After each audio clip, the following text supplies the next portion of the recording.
Hi guys, very warm welcome to all of you and very good morning to all of you. So, how are you guys? What's up? And yeah, how are you feeling? Because I know your exams are just on top of your head, and I can understand you guys must be feeling really, really lethargic because of the winter. And yeah, so probably I hope you guys are doing well and you're doing your exams well. So, today, what we are going to do is we are going to discuss all the chapters of business studies. Now, in all these chapters, what we are going to do, we are going to revise them through the notes that I've brought. So, we are going to revise them and we are going to do the entire stuff in 3 hours. So that's the best part about it. So that if you are going for your exams and you just have some hours left, you rather than flipping your book and stuff, you can always come here and see this video for a good 3 hours, and you'll understand everything, and you'll be all set to actually go and answer your questions very well. So that's the purpose of the entire video. Now, I welcome you all over again. Thank you so much for coming. Now, why chats are off? It's because I want to like make you revise without any kind of breaks in between. I want you guys to understand well without me talking to and taking everybody's name, because it becomes irritating when you see the recorded version of it. So yeah. So, first chapter that we are going to discuss today is nature and purpose of business. Now, let me just tell you that things have changed, and 30% reduction आ चुका है, जिसकी वजह से chapters थोड़े से कम भी हैं. Chapters कम नहीं है, चैप्टर्स में चीज़ें कम हो गई हैं. And that's probably the reason why I would take just one more minute to tell you or explain you the exact changes that are there, the exact changes that have come. So what you need to do is, if you also want to have these, like if you want to look at these and if you want to just check out what are the changes, you can also search on Google and search for deduction portion, and you'll get to know. Now, before you do that, let me just tell you that there is nothing deducted from chapter number 1. From chapter number 2, choice of form of business organization is not there. So I'll also quickly write it, and you also please write it, so that both of us remember what is not there. So in chapter number 2, we don't have choice or form of business. Okay, I have already written. And then in chapter number 3, we have global enterprises, joint venture, PPP, which is not coming. In chapter number 4, we have postal service, mail, registered post, parcel, speed post, courier, which is not coming. Communication part never comes. Then in chapter number 5, we have BPO, the concept, need, and scope. That's not coming. In chapter number 6, we have business ethics, concept, and element, which is not coming. Then we have in chapter number 7 borrowed funds, that is intercorporate deposits ka concept is not coming. Chapter number 8 is coming as it is. Chapter number 9, in chapter number 9 we don't have the types of retail trade and itinerant and small scale fixed shop retailers. That's not coming. GST is not coming. In chapter number 10, by the way, if you have old NCERT, then you would have only you would have 12 chapters, because 11th and 12th chapter would be combined. So, and 7th chapter will be formation of business, that is merged with chapter number 2. So if you have that NCERT, then let me tell you, chapter number 7 has been merged with chapter number 2. That chapter number 7 is formation of a company. So that's there. And if you have new NCERT, let's come to chapter number 10. Now in chapter number 10, there's nothing, because in chapter number 10 we have export trade and meaning, that's deducted. Import trade and meaning, that's deducted. Documents have been deducted, and WTO is not there.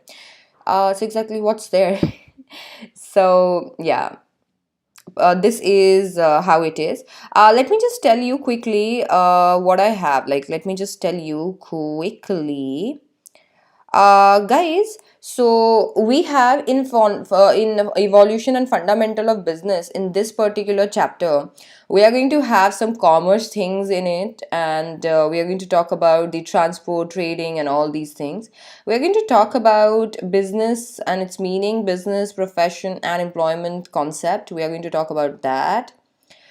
And we are going to talk about objectives of business, classification of business activities, industry types, and commerce and trade. So this is pretty much everything that we need to study. Now let's begin with what we were doing, because I have already made things clear to you probably. And now what we need to do is we need to just start off the class. So yep. Now let me just tell you that in chapter number 1 we are going to know business very well. So first of all, chapter number 1 जैसे कि बोलता है कि it's nature and purpose of business. We are going to understand what is business, what is its purpose, and why is it called business anyway.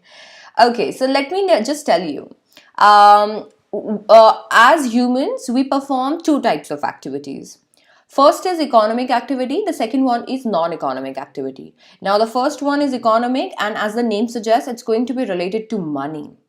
Second one is non-economic, as the name suggests, it's not going to be relating, like it's not a monetary activity, and whatever that you're going to gain from it is going to be non-monetary. Now, so non-monetary stuff is not our game, because we are commerce-y and we think about monetary benefits. So that's not our thing. So we are going to just talk about the economic activities in this particular chapter. Now, if we talk about economic activities, activities from which we can earn money, we have three types of activities. We have business, profession, and employment. Now, there are various differences between business, profession, and employment. The basic difference that you should know is, for business, you don't need any kind of qualification. You just need some capital, you need good ideas, and you can just make biggest business in the world, because that's all is required for entrepreneurship, right? So business is that, and business will have all the risk, and you will have to be very cautious while using business capital, while using business as a source of money, because it's risky, it's uncertain, anything can happen. Whereas if you talk about profession, to actually carry on some profession, you would need some degree. You need some kind of degree. You would need something, to actually qualify you as such and such person. So if I want to be a doctor, I can't just come and say, okay, I'm a doctor, I'll help you. I would need a medical degree for it, right? If I don't have a medical degree, you won't trust me. You'll be like, my organs will be gone. So yeah, so in profession you need a degree, you need a certain qualification. You will be part of the entire professional background, that will be the association. What you will be doing is, you will be actually providing services to people. You're going to serve people. If we talk about employment, again, the degree that we were talking about, you need the same degree here in employment. The only difference is profession is mixture of employment as well as business, because you can literally set up your own clinics and you can start, earning. Or you can set up your own offices as chartered accountants or company secretaries, and you can start earning, or maybe as lawyers. But in employment, you have the same degrees, but you work under somebody. So somebody, किसी के नीचे आप काम करने वाले हो, you're not going to have your own thing. So I'll just quickly give you one example to explain you everything. For example, you go to a doctor. Now, the doctor that you're going to and the services that he's going to give you is business. Now, when you see the doctor, there comes a nurse. Now, nurse is giving you services 100%, but she's doing that because she is employed under doctor. So that's employment. Now, you take the prescription, you go to the chemist, you give them prescription and you say that I need these medicines and stuff. And then that person is going to give you medicines. You're going to offer money to him. That is business, because that person is doing business. So basically, if a person is doing or giving you services with their, qualification, that's profession. If somebody is working under somebody, that's employment. And if you are self-employed, you have all your risks, you don't have any, you don't require any such qualification, then you are into business. Now, let's talk about business now, because this is business studies and we have nothing to do with profession and employment. We'll talk business. So, in business. Now business is an economic activity, it is an economic activity because whenever you think of doing a business, you think about money. You think, okay, if I do this business, I'm going to earn such and such money. So it is an economic activity. You're going to either produce, or you're going to produce goods or offer services, and that should be done for the society, so that you can offer your products to the society and they can in return give you money. So the main aim that you'll have, while operating the business, would be earning profits. So business may be defined as an activity which will, in which different person exchange something of value, whether goods or services, for mutual gain or profit. So ये हमारी definition है. इसके बाद में अगर अपन देखें तो there are certain characteristics of business. Now you know business, so you need to know business inside out, right? So what will you consider as business? So to know exactly what will you consider as a business, you will have to literally know its characteristics. So the first characteristic that you're going to look into is an economic activity. So a thing, an activity to become a business should be an economic activity. एक activity को business बनाने के लिए उस activity का economic activity होना जरूरी है. आपका प्रोडक्शन ऑफ गुड्स या सर्विसेज करना जरूरी है. आपका प्रॉफिट अर्निंग जरूरी है. Now production of goods and services जो है ये एक पॉइंट है. So don't kill your heart here. I know you might be thinking what about trading, we purchase stuff and we sell, that's coming. So production goods of goods and services करना जरूरी है. आपका profit earning करना जरूरी है. Now you have all the uncertainties in the world, okay? You know nothing about what's going to happen in future. So that's also one thing. You have a lot of risk. Why? Because obviously when you do business, things are uncertain and you tend to take certain decisions. Now whatever decisions that you're taking, you're running risk in that. Why? Because when you take certain decision, it has certain repercussions. Now it can be good or bad for you. Now everything that you're doing is for money, and lastly there should be procurement of goods and services. Now you can also choose to actually purchase goods and services and resell them, like we have the consumer goods, for example air condition or mobile phone or the light or a bottle or a book or a pen, because these person are actually buying it from manufacturer and selling it to you. So business can be can start from buying itself, or it can start for many person from the purchase of the goods and then in return selling them to you. Functions of business. Now, if you talk about functions of business, let me just tell you, there are financing, production, marketing, human resource management. There can be more functions too, but these are the basic functions. Don't kill your heart here, because I know you must be thinking it's not there in NCERT. Whatever that is required, whatever that is something that you should know, I have included all the things here. Now, I've told you about the economic activities and deal in goods and services and satisfaction of human wants, and regular dealing is something that I missed. And let me tell you, whatever that you're doing, you're purchasing and selling, you're manufacturing and selling, whatever that you're doing, that should be done on a regular basis. So if I made a cake today, Christmas cake today, and if I made that cake and now I just sold it to you, because literally I thought, okay, you want me to make a cake because you couldn't, so I'm just literally selling that to you. If I sell that cake to you once, that's not business. If I am doing that on a regular interval, that's business. So if I'm doing that once, that's not going to be business. What is going to be business is if I deal in that on regular basis, because that makes my entire business a bakery, and bakery is business, right? Okay. Now we have all these things. Now business as an economic activity. If you talk about business as an economic activity, just a minute, let me just yep. Okay, now if you talk about business as an economic activity, there are certain things that comes under business in economic sphere. So business is an economic activity. Why? Because you have profit motive, guys. Why do you do business? If you want to do charity work, if you want to do something for free, that won't be business. right? You can't call an NGO that, okay, this NGO is doing business. We can't do that because they're not earning money from it. They definitely deal in money, but that is done for charity, not for earning purposes, right? Now, other than that, if we talk about creation of utility, now if you talk about business as an economic activity, there has to be certain creation of utility. There has to be some product, and that product is going to serve people's need. So creation of utility, and then we have exchange of goods and services. And just because you're into business, what you're going to do is you're going to exchange goods and services. In return, you're going to get money. Now we have a lot of other business and this and that, and a lot of definitions right here. I actually told you about that. Now that's about business. Now let's talk about let's talk further into the chapter.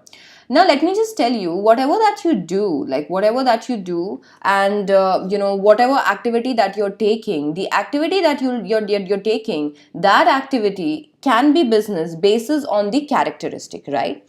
But let me just tell you, there is certain risk associated with it. Now, the risk that is associated with that activity is known as business risk.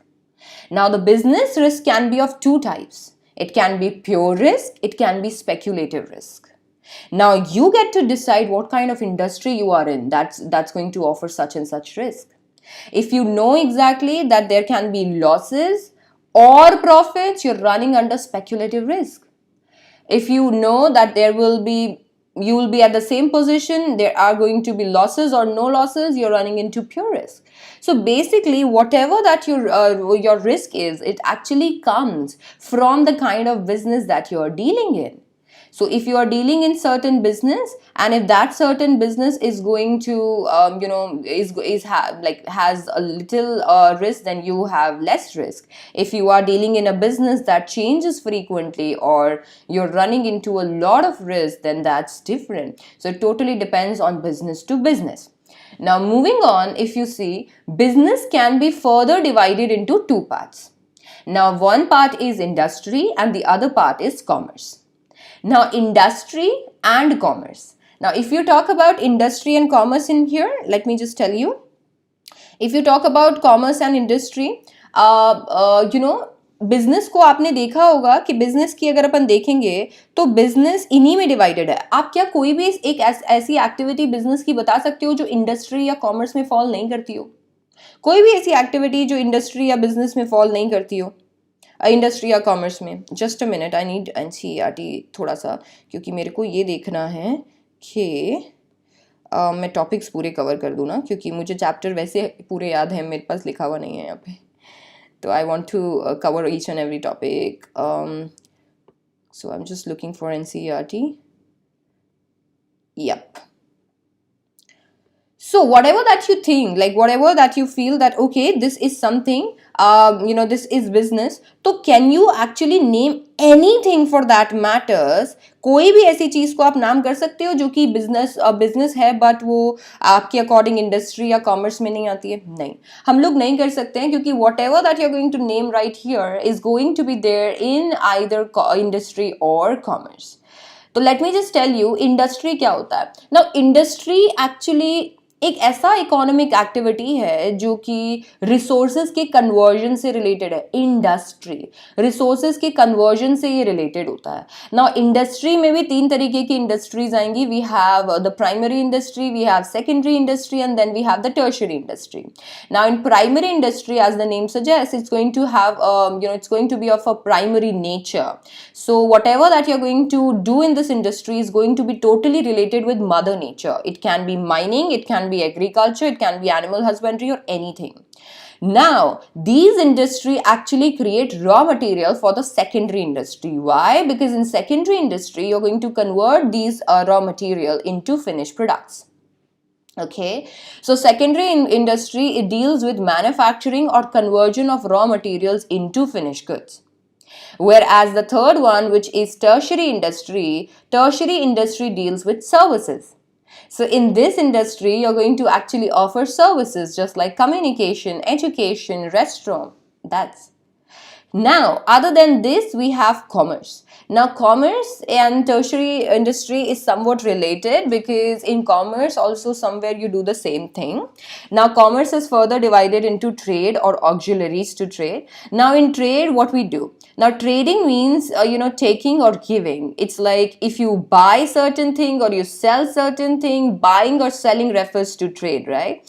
Now, trading can be of various types. So basically, the trading is broadly divided into two parts. It can be internal trade, it can be external trade. So when it is internal trade, the wholesalers and retailers are going to come in picture. When it is international trade, then we will have all the imports and exports and interport in the picture. Okay. Now, what are auxiliaries to trade? Now, auxiliaries to trade are actually those supporting activities, those activities which are going to support trade. So, auxiliaries to trade are those activities which are going to support trade.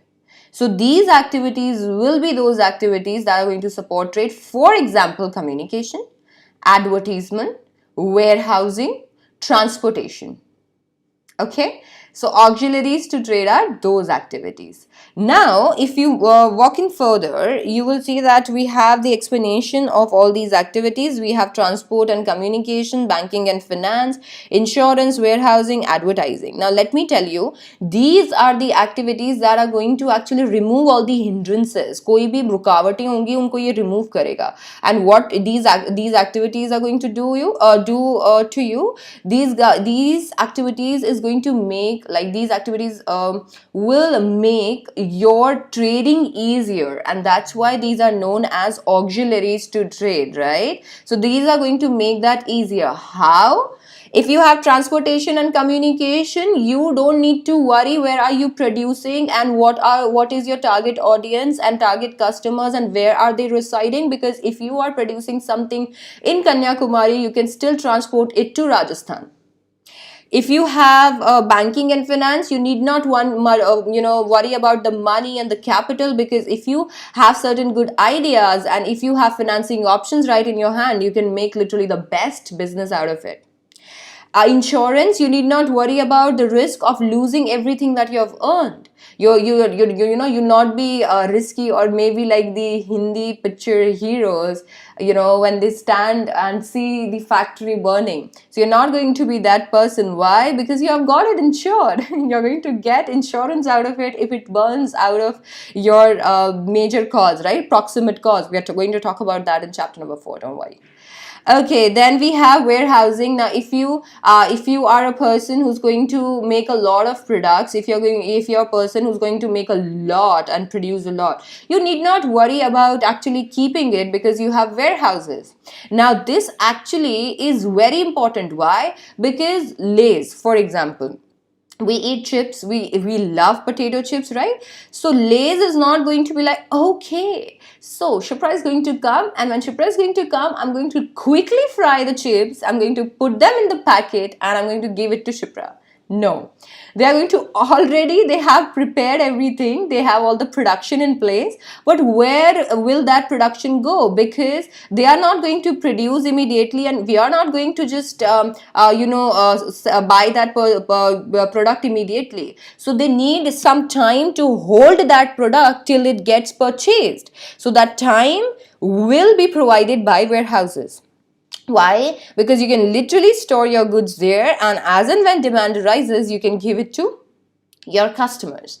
And then we have advertising. A lot of time we don't know about the products, and then our business people would be like making the products and we won't know.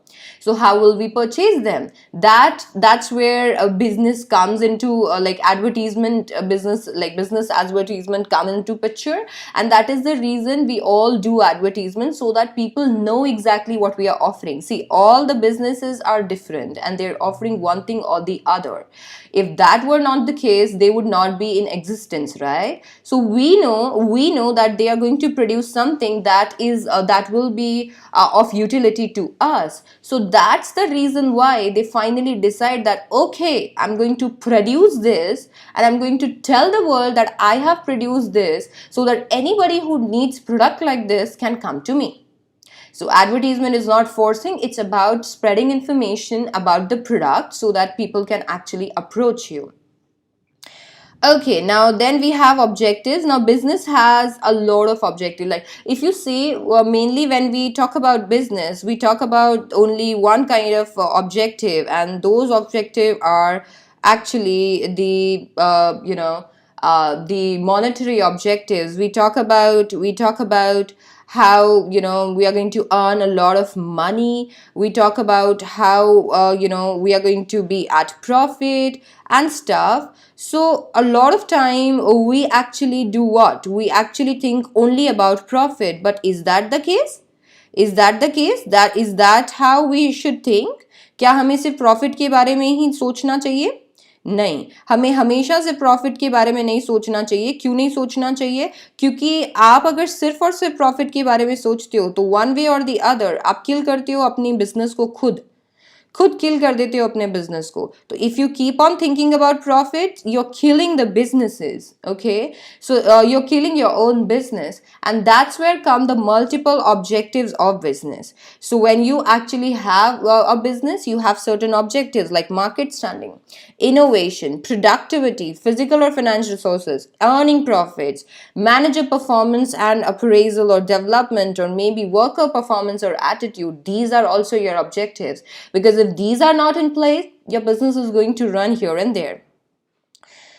Then we have social responsibility also, which we are going to talk about later in this class, because we have a fully fledged chapter made on it. Okay, then I've talked about business risk already, and causes of business risk. I told you it depends on the industry to industry, but there can be various causes like economic causes. If something happens in the economy, demonetization, GST or something, which is new to your business, and your business gets killed. So that's there. And we have maybe the other causes like natural causes. Something happens because of the nature, or human causes. Something happens because we were not maybe vigilant enough, and something happened right in front of us, maybe short circuit, maybe because we forgot about turning off the light or something, or other causes. There can be other causes as well. Now, as I told you, whatever that we are going to study in this chapter, we are going to study it, for the revision purposes. So the last topic that we come to today, like in this class, and for this chapter is the business starting. If you want to start a business, what are the various factors that you need to look into? First is selection of the line of business. What kind of business are you going to do? कौन सा business करना है आपको? So you need to select what kind of business you're going to do. Second, size of the firm. Are you going to take this business directly to the top, or you're going to just keep it पहले small business and medium business and then large scale business? Then you have to think about choice of the ownership. That we are going to talk about later in this video, just after this flowchart. And then you have location of business. You can't just open a business in a place where nobody comes, because literally if nobody comes, you're nobody. You're not going to earn anything, and if you're not going to earn anything, how will the business survive? Then we have financing and proposition. You need to think about finances, because we are going to start a business, right? We are going to start a business, and if you are going to start a business, we need to literally think about money that's going to help us start the business. Then we have physical facilities. Now there are some physical facilities that you need to think about. It can be your building or your equipments or machinery. You're going to think about the plant layout, because things are going to work for you, machineries are going to work for you. You need to think about them. Then you're going to talk about the competent and committed workforce, because you need some people who actually take your business forward, not backwards. So you need good workforce, you need tax planning, and then finally launching the enterprise. And that's how we are done with chapter number 1. Now, coming to chapter number 2, which is forms of business organization. Let's talk about chapter number 2. Now, I just told you that while we are thinking about starting a business, we literally need to think about what kind of business are we starting. And more than that, what will be the form of business? Like, how are we going to start it? Will it be a sole proprietorship, or a Hindu undivided family, or a company, or maybe a partnership? maybe a cooperative society. So let's see whatever names that I'm taking, what are these? Forms of business. So let me just tell you that there are various forms of business. In this chapter, we are going to talk about all the private forms of businesses, not necessarily be private, but yes, because in the third chapter, we are going to talk about all the public forms of business, that's government forms of businesses, not businesses, organization. Yeah, that's the better term. Okay. So the first thing that we are going to see today is sole proprietorship. Now all of you must have come across some shop in which one uncle is going to sit and you're going to ask them for this and that, and he's going to bring all that to you. You're going to pay him and that's it. You won't see maybe one or two other persons, but you won't see a good number of people and board meeting happening there, right? Because that business is sole proprietorship business. So when you have only one owner, अगर एक ही owner होता है, एक इंसान होता है जो business को control, manage और own करता है, तो उसे हम sole proprietor बोलते हैं और business को sole proprietorship बोलते हैं. Now, इसके कुछ आपको features देखने को मिलेंगे. If you see sole proprietorship's feature, it will be formation and closure. Now, when you start a sole proprietorship, it's going to be really easy for you to start because all you need literally is a place, some material to be sold, a good name, and that's it. And closure will be done in the same manner. Just listen to me. There is a secret. Anything that has come into existence because of certain thing will actually die of that particular thing. That means जिस चीज से कोई चीज start होती है उसी चीज से वो खत्म होती है. तो अगर एक सोल प्रोप्राइटरशिप के लिए मुझे केवल एक जगह, कुछ मटेरियल और नाम चाहिएगा, तो खत्म होने के लिए भी वही चाहिए. जगह हटा दो, माल लेके चले जाओ, नाम हटा दो, बात खत्म. Liability, if you see liability, the liability is going to be unlimited. So any loss that you have, you are going to pay that out of your pockets. And if you don't have money in your pockets, your personal assets will be taken. So liability will be unlimited. That means any debt you have, usko khatam karne ke liye, people can go to any extent. They can literally sell off your favorite car or maybe your building or maybe your accessories, everything. They can take away everything to satisfy their debt. That's unlimited liability. Third, sole risk bearer or profit recipient. You are going to be literally the sole risk bearer or the profit recipient, okay? And why? Because you are the person who's going to be the owner. You're going to control it, you're going to own it, and that is the reason you are the only person who's going to risk it, and you are the only person who's going to have all the profits. Control, you are the person who's going to control it. No separate entity. Yes, no separate entity. The person who's sitting in the shop and the shop are one and the same thing. जो इंसान shop में बैठा है और वो shop एक ही है. क्यों? क्योंकि कोई सेपरेट एंटिटी नहीं होती एक सोल प्रोप्राइटरशिप में.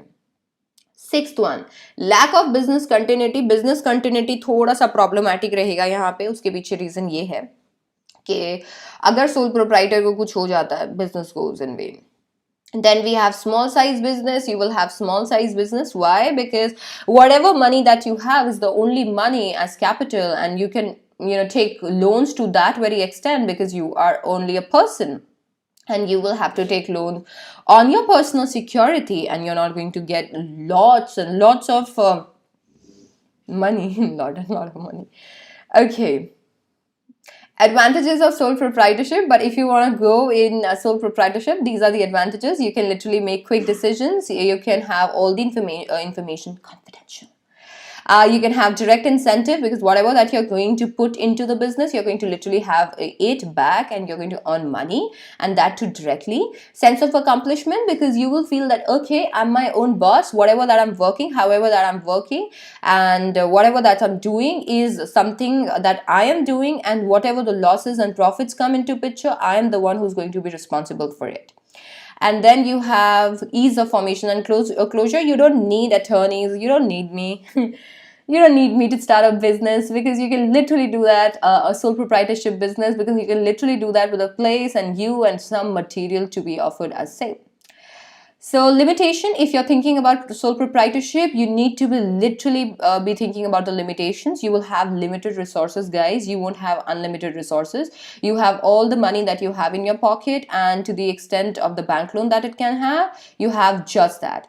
And then you have the limited life of business concern, because if the person who has the business, who is the owner of business, dies, the business dies along with it. Unlimited liability, because whenever you're going to come into debt, and if you are in a certain kind of trap and you have a lot of debt on your head, all your personal or your favorite assets are going to come into picture. And limited managerial ability, because you can't expect a person to do almost everything. You can't expect that person to actually run the business, do accounts, and no laws and no management and this and that. No, so you don't know that everything, you don't know everything, right? And that's why you would have limited managerial ability. However, if this were the case of any other kind of business, you would have literally have access to all the managers, all the good managers in the world, and that's why आपको कोई tension नहीं होता, वो लोग आपके लिए हर एक चीज को मैनेज कर लेते. These are the terms. And then we have joint Hindu family business. So you must have seen a lot of pictures, and in a lot of pictures we sometimes see a lot of good families with their own family business. So if you are a Hindu, because this belongs to Hindu only, so if you are a Hindu, according to Hindu law, you can start your own business if your family is a joint family. So if you're a Hindu, if your family is a joint family, and if you have some basic requirements fulfilled, like ancestral property, 2 male members, then you can literally start a joint Hindu family business, that is HUF, Hindu Undivided Family. Now, इसके लिए 2 conditions चाहिए होती है. पहला, 2 male members होने ही चाहिए family में, और दूसरा एंसेस्ट्रल प्रॉपर्टी होनी चाहिए जिसका बंटवारा हो सके. इतने सारे लोग बैठे हैं, उनको खिलाना है, बिजनेस स्टार्ट करना है, स्टार्ट करने के लिए कुछ प्रॉपर्टी तो होनी चाहिए ना. अंडर हिंदू लॉ आप 2 तरीके से हिंदू लॉ को देख सकते हैं. इसको पूरे टॉपिक को we have Dayabhaga and we have Mitakshara. Now Dayabhaga and Mitakshara are the 2 system of inheritance. Inheritance means जो वारिस बनते हैं ना, जो इनहेरिट करते हैं, तो we have 2 of them. And there are differences in the laws and the system of inheritance in both of them. Then we have features. We have formation, liability, control, continuity, and minor members. The formation will require 2 important points. I told you the liability here. Hear me out, guys. The liability here will be unlimited for karta and limited for all the other members. Ma'am, wait. Who is a karta? Karta is that person. Karta is that person who's the eldest person in the family or the head of the family, and that person is going to be karta. It will be karta, and that karta will have unlimited liability.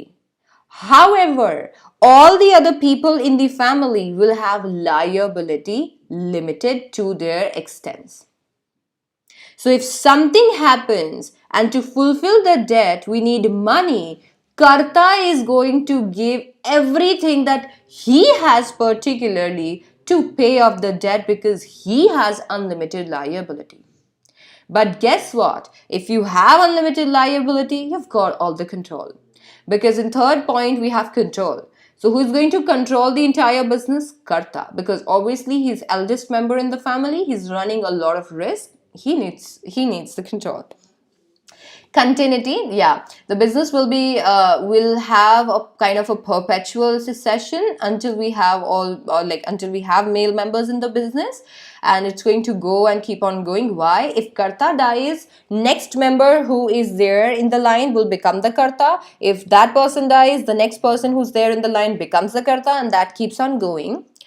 Then we have minor members. Now if you would have seen a lot of businesses, आपने देखा होगा कि बहुत सारे जो businesses होते हैं उनमें minor members allowed नहीं होते हैं. Now minor members are those children जिनका age 18 साल से कम होता है. तो आपने देखा होगा कि वो लोग अलाउड नहीं होते हैं. यहाँ पे वो है, एक बच्चा चाहे माइनर हो, कोई दिक्कत नहीं है, उसका हिस्सा बन जाता है पूरी फैमिली के बिजनेस में. तो minor members will be the members. Merits: if you are willing to start Hindu undivided family, then you should know these merits. You will have effective control, because one person is going to control everything, and everything will be smooth because that person is going to be head of family and obviously think about the family as whole. Continued business existence, because if he dies, we have other people who can take up his position. Limited liability of members: as members you need not worry about your personal assets, because the personal assets which will be covered in clearing the debts will be of karta. Increase loyalty and cooperation: who is better in the world than your own family? Who's better in the world than your own family? You can trust your family blindly, right? And that's why you have all the loyalty and cooperation from the family. If you want to start this, you need to know about the limitation. You will have limited resources, because who said the ancestral property will be of crores?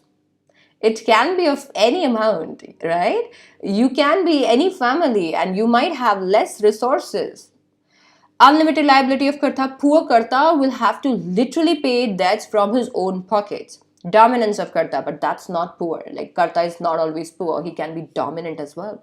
He can be like, okay, I'm the one who's going to take all the decisions, and he will be like, okay, whatever I say, you need to follow. Limited managerial skills: you will have limited managerial skills, because no matter what business you start, you need a good manager, and it's not written that any person who's going to become a karta is going to be a good manager. Okay, and that's the end of it. Then we have partnership. Now let me tell you, partnership, you must have heard of it. Partnership over ownership, always. So partnership is association of two or more persons. So if you start a business and if you want that, okay, I can't think of it, I can't think of this business this way. I need to literally have more people here, because I want to divide the risk, or maybe I want funds running into the business, or maybe whatever. You want to divide the business because you don't want you to be bothering about, you don't want you to be bothered every time, and you want people to join you. Then you can start a partnership business. In partnership business दो या दो से ज्यादा लोग होंगे जो कि agree करेंगे कि वो प्रॉफिट्स एंड लॉसेस को शेयर करेंगे, और साथ ही साथ अगर बात रही उनके काम करने की, तो वो काम कुछ इस तरीके से करेंगे कि कोई भी एक इंसान काम करता है तो भी माना जाएगा कि सबने काम किया है, और अगर कोई भी काम करता है तो यही माना जाएगा. That means if you are in partnership, हम लोग पार्टनरशिप में हैं, ओके ना. अगर हम पार्टनरशिप में और मैंने जाके कोई कॉन्ट्रैक्ट साइन कर दिया, तो माना जाएगा कि पूरे फर्म ने वो कॉन्ट्रैक्ट साइन किया है, पूरे फर्म को ये चीज के बारे में पता था, एंड पूरे फर्म ने ये चीज किया है. पार्टनरशिप इसी तरीके से चलता है. Partnership will have will give you authority, because you are partner. So obviously partnership is going to give you immense authority, but if you misuse it, it's going to come to the firm. The firm will have to face the repercussions. Yes. If we see features, we have formation. To form a partnership, you need to form it under the act, that is Indian Partnership Act 1932. So you need to do that, because Indian Partnership Act will tell you all about it, and you need to actually cautiously follow each and everything that it says. Then we have liability. The liability of the partners in the partnership firm will be unlimited. It's going to be unlimited. So if you're not able to fulfill your debts, your personal assets are going to come in picture. Risk bearing. The good part about this is that the risk will be borne by each one of us. And since it's going to be borne by each one of us, we are all satisfied, because, okay, who is happy here? Me. Because all the losses and profits will be divided. Along with it, they will be divided the risk. Decision making and control. There will always be a managerial or active partner who's going to take all the decision and control, but everything that will be taken into consideration, every decision that will be taken considering each and everybody in the firm. Continuity. See, there is a problem in continuity in partnership. Partnership works because of an agreement. You have to make an agreement. You guys have to sign that agreement. And in that agreement, each and everybody's name will be written. Who is going to be the partner, right? If somebody dies or goes or retires, legal papers won't accept your pen cutting it. No. You can't just cut it. Okay, it's fine. That person died or retired or gone. It's okay. We're going to cut his name and that will be fine. You need to literally remake the agreement. And once you remake the agreement, you need to literally kill the previous agreement, and that's where the continuity stops. And you will have to literally recreate the partnership. That's how it works. Mutual agency means we have all the people working for each one of us. If I go and do a contract, you guys are doing the contract, membership. It will be through this thing, agreement.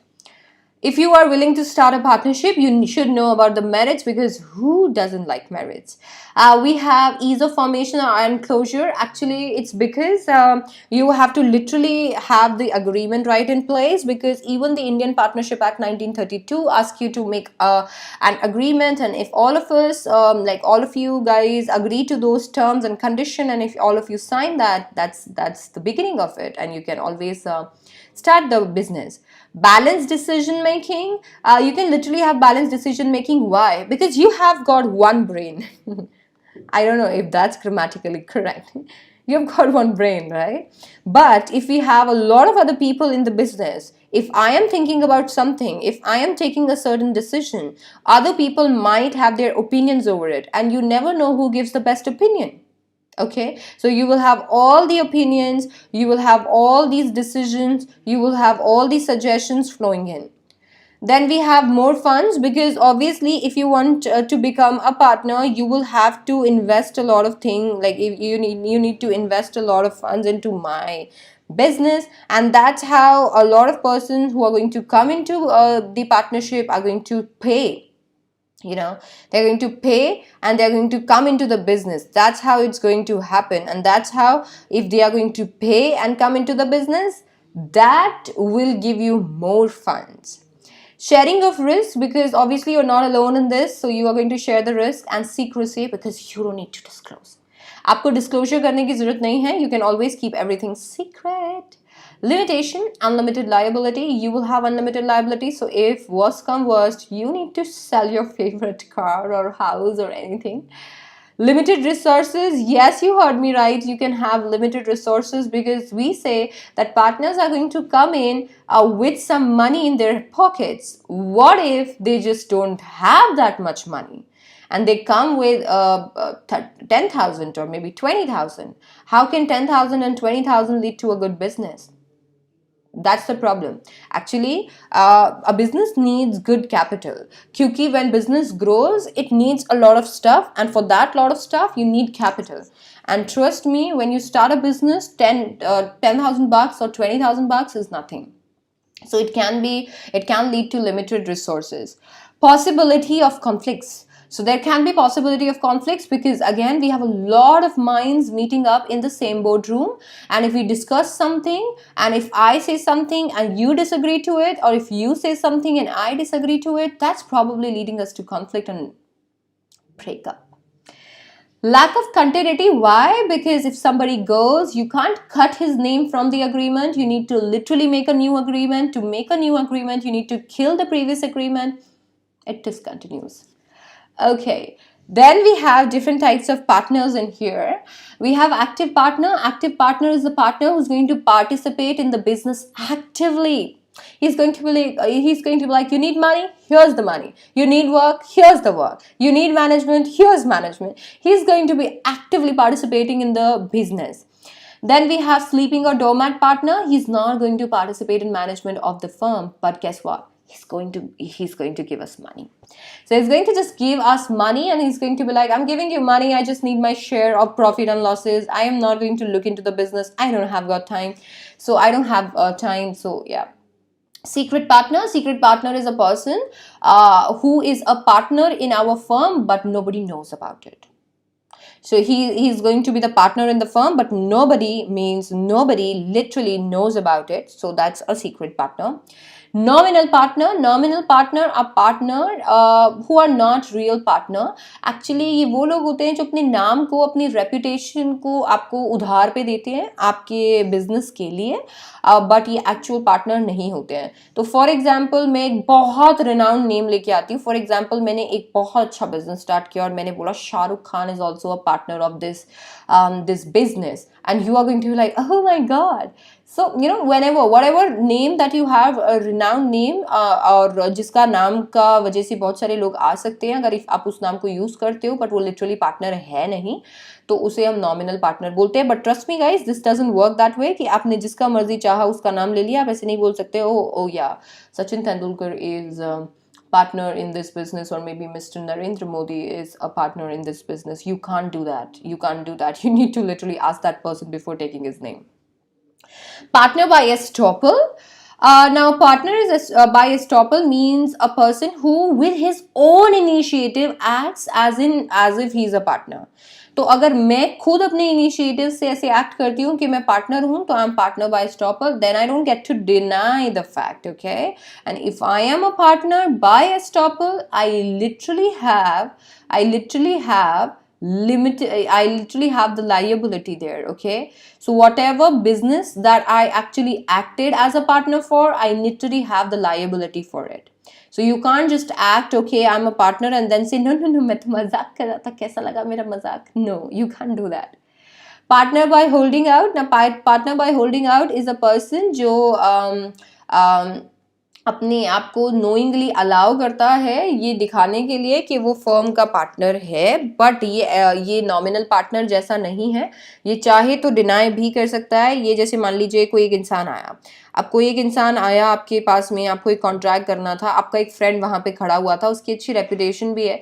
आपके उस friend वो इंसान ने बोला कि अच्छा ये भी इसमें पार्टनर है, तो आपने बोला हाँ, और वो फ्रेंड वहां पे खड़ा हुआ है, उसने कुछ भी नहीं बोला, उसने बस ये दिखाया कि हाँ वो पार्टनर है, then he is partner by holding out. अगर वो चाहता तो वो डेफिनेटली मना कर सकता था कि नहीं मैं तो इसमें पार्टनर नहीं हूं. अगर उसने ऐसा नहीं किया, ही is partner by holding out. Now, there can be different types of partnership. Now, partnership can be, partnership at will, fixed period partnership, or or particular partnership. Partnership at will is a partnership that starts from your will, ends at your will. It's going to start from your will. If you feel that, okay, I need to start a partnership, I need my friends, and I will just start it, then it is started. If you want, okay, I'm not going to continue it, it stops. Fixed period partnership is a partnership that is till a fixed period. So, for example, we became partner for 2 years. After that, we're gone. Bye-bye. Particular partnership means a partnership that's there only for a particular type of business. That means, for example, we are constructing a building, and you get to be my partner for that building. I'm into real estate. If I make another business, if I make another building, you are not a partner in that. So if I make building A and you wish to be a partner in this, you can be a partner in this. If I go ahead and make a building B, you don't need to, like, you won't be automatically a partner in building B, because we are particular partners for a business. एक चीज के लिए partner बनते हैं, वो चीज बिक जाती है, बिजनेस खत्म हो जाता है, आप पार्टनरशिप से हट जाते हो. Then comes your general partnership, and then we have limited partnership. General partnership की तो बातें हम ऑलरेडी कर ही रहे हैं. रही बात limited partnership की, तो limited partnership वो partnership होती है जिसके अंदर liability limited होती है. But guess what? एक इंसान की liability unlimited होनी चाहिए. तो एक इंसान की liability unlimited होनी चाहिए, बाकी सबकी liability limited हो सकती है. Okay, now let me introduce you to the evil of everything. तो अगर बिजनेस पार्टनरशिप बिजनेस पिक्चर में आता है, अगर पार्टनरशिप बिजनेस वर्क करता है, तो वो वर्क करता है एक अग्रीमेंट से जिसका नाम है पार्टनरशिप डीड. तो पार्टनरशिप डीड के अंदर सब कुछ लिखा हुआ होता है.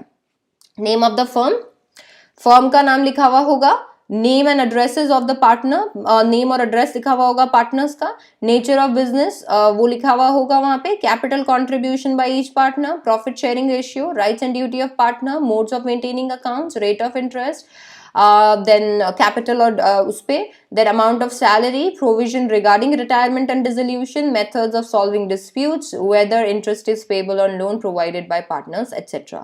ये सारी चीजें आप पहले ही प्लान कर लोगे और सारी चीजें प्लान करके डिसाइड करके डीड में लिख दोगे, और जैसे ही आपने वो डीड में लिखा, now everybody who's going to sign that deed is going to follow all these things. Let me just tell you that registration of partnership is optional. So registration of partnership is optional. So I have literally deducted the procedure from here because that's not in your syllabus and you need not study that. But yes, registration of a partnership firm is optional. But let me tell you, if you are to register your firm, you are at good space. Why? Because if you don't register your firm, there will be consequences. Nobody is making it compulsory for you, but we are making you aware of the consequences. If you don't register your firm, there will be consequences, such as you won't be able to sue third party, you won't be able to sue other partner, you won't be able to sue the firm, you won't be able to sue all the partners, but all the people who are there in the third party, जो third party के लोग हैं, वो firm को भी sue कर सकते हैं, आपको भी sue कर सकते हैं, सारे partners को भी sue कर सकते हैं, सब कर सकते हैं वो. So if you are willing to take that risk, then you can definitely keep this as option and you can always ignore it. But if you are not willing to take that risk, then partnership को register karana is the best option. Then we have cooperative society. Now we have come to cooperative society. Now cooperative society वो form है business का जिसका main motive profit earn करना नहीं होता है. इसका मतलब ये नहीं है कि प्रॉफिट अर्न नहीं करता है, बस इसका मेन मोटिव होता है कोऑपरेटिव ऑर्गेनाइजेशन बनाना म्यूचुअल हेल्प के लिए. Definitely इसके features हैं voluntary membership. If you want, if you literally understand the motive, if you are willing to actually participate in the motive, then you can always become a member in the cooperative society. So it's voluntary. Its legal status, let me just tell you, there is a Cooperative Society Act and you need to literally follow that act to know exactly what's going to happen legally. Limited liability, you're going to get limited liability, so it's actually like a body corporate. Then control, if we talk about control, the control will be democratic. You can definitely elect a person to manage everything, but moreover it's going to be all democratic and you can always vote for things that you are feeling confused in. Then we will have service motive. Now what's service motive? Service motive is actually your real motive, the motive by which the reason why you are in existence. Then comes merits. Now if we talk about merits, आपको equality मिलती है voting status में, you get limited liability, stable existence मिलेगा, economy in operation मिलेगा because you're going to purchase a lot of stuff, produce a lot of stuff and you're going to divide or share that among your members. So when you do anything when you produce a lot or purchase a lot of stuff, you always have a less cost, right? Then you can get support from government. Cooperatives will always be adherent to government. Ease of formation, because you just need to follow the procedure laid down in the Cooperative Societies Act and it will be it. Limitation, you will have limited resources because you never know who are your members. Inefficiency in management, lack of secrecy, government control and difference of opinions. There will be different types of cooperative society. Please understand, as the name suggests, consumer cooperative society will be made for consumers. Producer cooperative society will have the main motive of actually helping the producers out there. Marketing cooperative society will have the marketing objective. Farmers cooperative society will have all the farmers in the picture.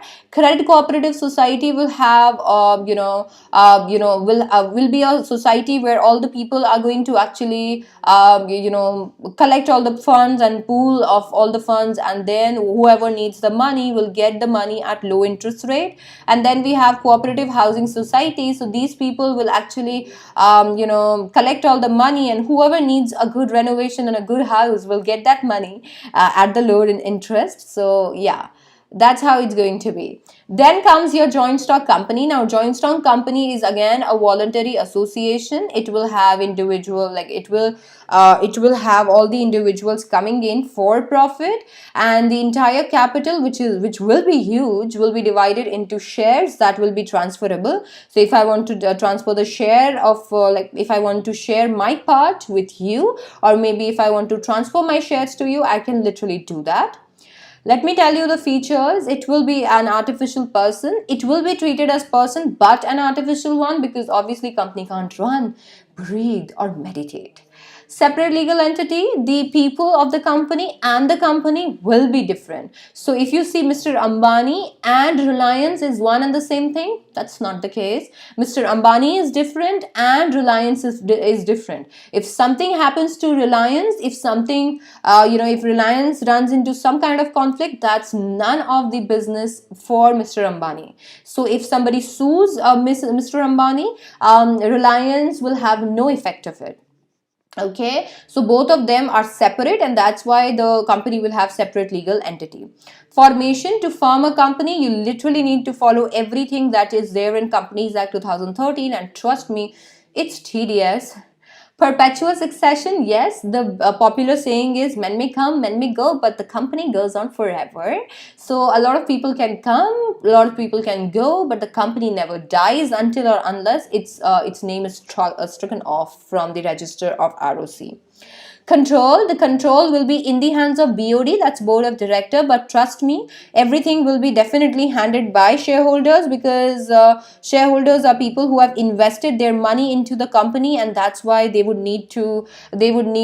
interfere in the business, Then we have liability. The liability of the company will be limited to the extent of shares held in the company. So ये limited रहेगा, क्योंकि इतने सारे share holders होते हैं, अगर सबके घर बिकने पे आएंगे तो कितने सारे घर बिक जाएंगे. So that cannot be done. Then we have common seal. So obviously company is an artificial person, and it cannot say yes or signature something. That's why it has the common seal. It's a rubber seal that will have thappa like this, and then directors would sign. Amendment: according to amendment, the signature is not required now. Then we have risk bearing. Now if we talk about risk bearing, yes, definitely the risk will be borne by all the shareholders equally, or maybe according to the investment that they have made in the company. Then we have merits. Now merits is limited liability. You literally get to drive your own special favorite car. Transfer of interest: yes, you can literally transfer your interest. If I have shares of company B, I can literally transfer or gift it to my sister or some of you. I can do that. Perpetual existence: men may come, men may go, but the company goes on forever. So the company's continuity won't be hindered if somebody is coming or going, and that literally happens every time. Scope for expansion: you have all the scope for expansion because people are literally waiting for you to ask for money, and they will give you all the money in the world. By way of equity, that's equity. By way of equity, you can always purchase their shares. If you purchase their shares, they get to have more money and they can do expansion. If not that, they can always run to banks for loans. Then we have professional management: because you have a lot of money, you can literally afford a good manager, and trust me, the good manager is something that every company needs. Now we have limitation, we have complexity information, because trust me, Companies Act 2013 is something that's tedious. Lack of secrecy: because if you are a public company, that should be there. Probably there are different companies like private and public. I'll talk more about it, don't worry. But if you are a public company, you literally cannot hide anything. Right now, if you search on Google and search Reliance's balance sheet for the year to the 2019, you'll get the balance sheet. You'll know exactly how much they have earned. You'll know exactly what are their loans. They can't hide. Impersonal work environment: because yes, it is. In big companies, we don't know people very well. We don't get to work with CEOs and other people. And definitely the shareholders, we cannot come for each and everything in in each and every discussion. They will have their own work. They will also have homes. So obviously that's there. Then we have numerous regulation, because trust me, SEBI, Companies Act, and ROC, and NCLT, and this and that are going to all come in picture, and there will be a lot of regulations. Don't worry if you don't understand a word here that I spoke, because all this is thoda zyada. It's not in your course. I'm just speaking of Companies Act because law tends to actually make me emotional. Delay in decision making, because yes, sometimes you need to take certain decisions, but all the decisions have to be taken with certain regulation. You need to follow certain thing, and if you do follow all those things, definitely there will be delay in decision making. Then we have oligarchic management, because trust me, we all say that board of directors are going to ask everything from the shareholders, but that's not the case. 90% of management and 90% of the work is done by BOD, and those are the people who are going to take all the major decisions. So these are the people that have it all, literally. Then we have conflict in interest. Now, conflict in interest, why? Because obviously, sometimes something can go out of my hand, and sometimes something can go out of your hand, and we all need to take all the decisions together, and I might not support what you think, you might not support what I think, and definitely there can be a lot of conflicts. Now, let me tell you, there can be two types of companies. Now, these are the broader division. There can be a lot of companies. I can't tell you. You're going to see one more in chapter number 3. So there can be two types of company. One is private company and the other one is public company. Now, this comes like this happens to be. I need to literally give you one disclaimer right here, which is, guys, chapter number 7, that's there in the old NCERT, which is known as formation of a company. That chapter is now merged with chapter number 2. So you need to literally understand how a company is formed. Let me just tell you quickly how it is formed so that you don't have any questions about it. So for a company to be formed, we need somebody known as promoter. Now, hear me out. Now, promoter is a person who is going to have idea. Who's going to be like, okay, people are facing this problem. I'm the one who's going to solve these problems. And to solve those problems, he's going to make a product. He can also offer a service. Now, to obviously offer the product or service, he would need certain kind of business organization. And a promoter decides, if a promoter decides to go to go and form a company, it will have like the company, he will have to perform certain task, and that is the promotion function. Now, promoter is going to think about the idea. He is going to literally have a fiduciary position in the company. Why? Because he's the person who actually happens to be the originator of the company. He's the person who created the company, as in the case of Reliance, it's Dhirubhai Ambani. Now, that person is going to literally create the company. How is he going to create the company? He's going to have certain documents, right, with him. It can be MOA, AOA, some kind of declaration, some kind of qualification shares, and some people. All those things he's going to have. Now, all that will not be discussed in detail. Why? Because we don't have in detail here. It will be merged, so probably you will get questions about more about this chapter. If you get questions from that part of the chapter that is merged with this chapter now, then that would be of maybe the documents. So I'll just quickly tell you the documents, guys, because why not? Let me just tell you the documents that we need to follow if we were to start a company. So formation of a company. Okay. Yes. So in formation of company, as I told you, that person who's going to start a company is going to be known as promoter, and he's going to perform promotion function. Now, that promoter is going to do the identification. He's going to identify the business opportunity. He's going to be like, okay, people are facing this problem. I will be the one who's going to solve those problem. So yes, then he's going to do certain feasibility study. Feasibility study is something that you need to check, because we have a lot of ideas, and not all ideas will make a good business, right? So feasibility studies, in that feasibility studies, we have technical feasibility. Whatever idea that you have in your mind, you need to check that if your technology or existing technology can actually be enough to actually make that product into existence. Then you have to see the financial feasibility, because whatever idea that you might be thinking, you need to think if you have that kind of money, if you have that kind of funds that you can put into company to actually start that business. Then we have economic feasibility. You will never have the intention to only put the money and money in into the company, right? You will always require something in return, because otherwise how will you have your tummies filled, right? So that is the reason why you need to do economic feasibility, and you're going to see if people are going to purchase that. And if people are going to purchase that, am I the one who's going to make the profit? How am I thinking?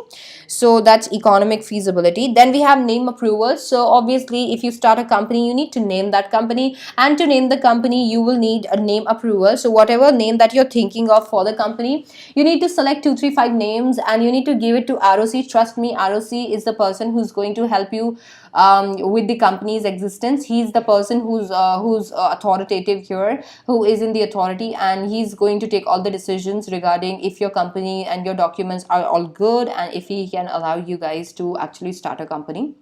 So you're going to come up with 5 or 3 4 5 names, and you're going to give those names in the priority basis to ROC. Now ROC is going to just search if that name exists already, because if that name exists, for example, you want to start a car business and you want to name it as Mercedes. So ROC would be like, hello, that is already there. Are you willing to steal the goodwill? So that is the reason why you can't copy somebody's name, and that is the reason why you need to literally go to ROC, because you can't search it. So you need to go to ROC and tell him that, okay, these are the names that I am probably thinking of. Do you think I can take these names? Do you think somebody has these names already? And once he approves your name, you have a name, guys. Then you're going to fix up signatories to the memorandum of association. Now MOA is literally, oh my god, the charter document of the entire process, and you need the MOA to be signed by signatories. To start a company, you need minimum of people, okay? For example, in a public company, you need minimum of 7 persons. In a private company, you need minimum of 2 persons, okay? So if you have 7 persons, because you are starting a public company, you need them to sign MOA. You need that, okay? Then appointment of professionals. Obviously company is not going to work on its own. You need professionals like lawyers, managers, merchant bankers, brokers, this and that. So you need them. Preparation of necessary documents. You need necessary documents. For example, MOA. MOA is the charter document. So MOA is actually the, like, whenever you start a company, आपको कुछ कुछ लोगों को follow करना पड़ता है. Company में आपको किन किन लोगों को फॉलो करना पड़ता है मैं आपको बता देती हूँ. कंपनी में सबसे पहले आप फॉलो करते हो कंपनीज एक्ट को, फिर आप फॉलो करते हो एमओए को, और फिर आता है एओए. इतना इंपॉर्टेंट है एमओए कि एक्ट के बाद अगर किसी को आपको फॉलो करना है तो वो एमओए है.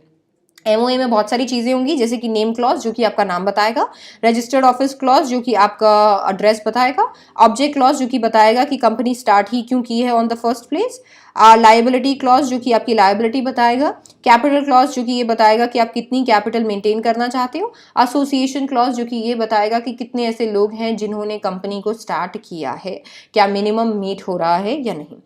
Article of association internal management के लिए होता है, इसीलिए बाय लॉज बताता है, इंटरनल रूल्स एंड रेगुलेशन बताता है.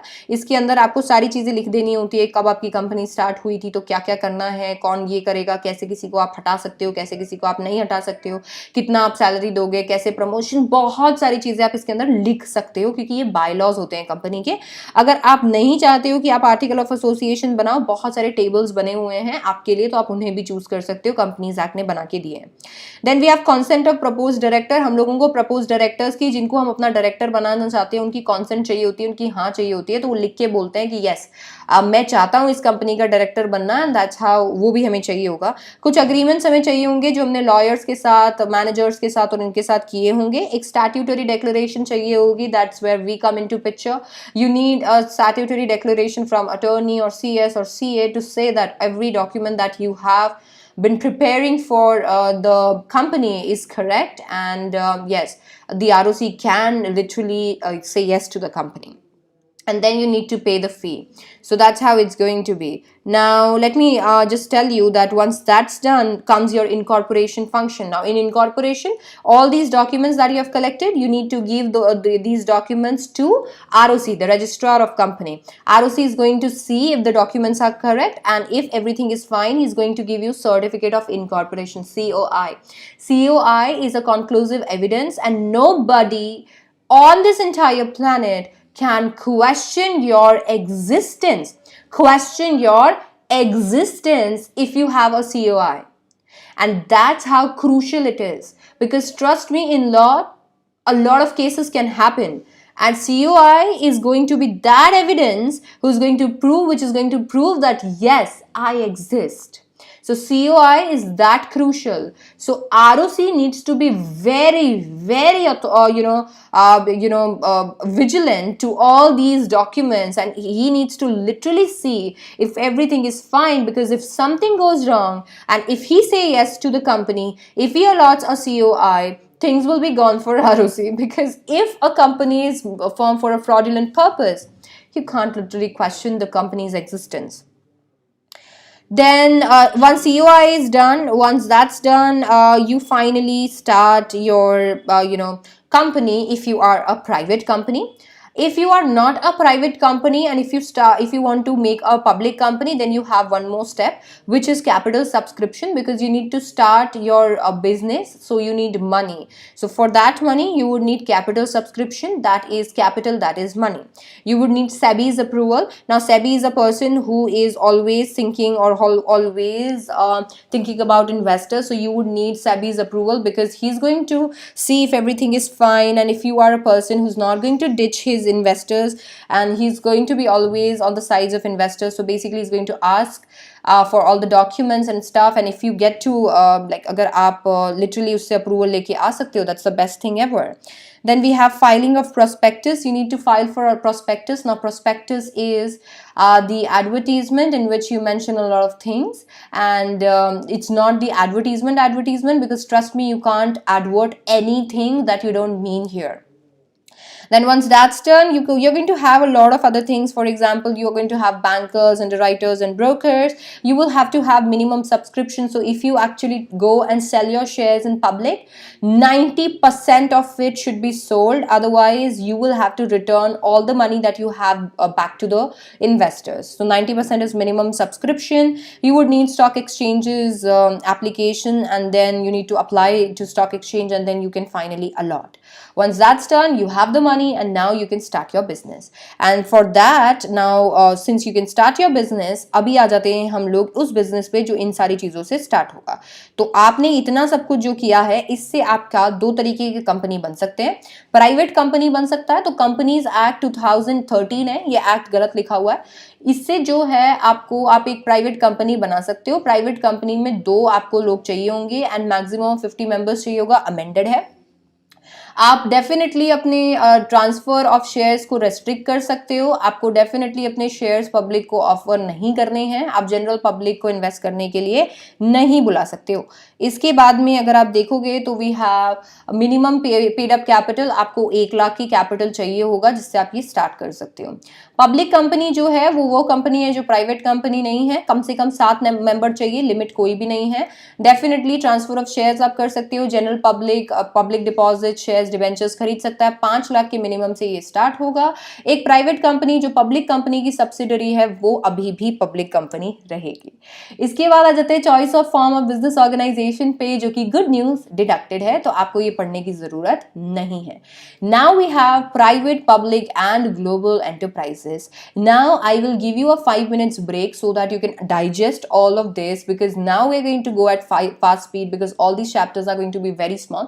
We're going to complete them at good speed. So I want you to take break and quickly tell you what is there in the 3rd chapter, like what's the thing that we need to study, and so let me just tell you quickly.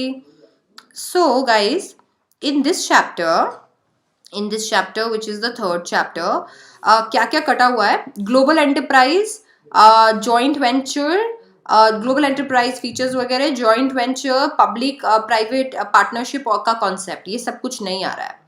तो ये नहीं आ रहा है, तो फिर अपन चलते हैं और स्टार्ट करते हैं हमारा चैप्टर। ये हमें याद रखना है कि ये चीज़ नहीं आ रही है।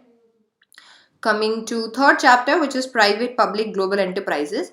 नाउ इसमें आ क्या क्या रहा है देखिए, अगर आप एनसीईआरटी चेकआउट करेंगे तो आपको देखने को मिलेंगे फॉर्म्स ऑफ ऑर्गेनाइजिंग पब्लिक, जिसमें डिपार्टमेंटल अंडरटेकिंग है, स्टैट्यूटरी कोऑपरेशन है, देन गवर्नमेंट कंपनी है, एंड दैट प्रोबेबली इट, क्योंकि इसके अलावा कुछ बचा ही नहीं है।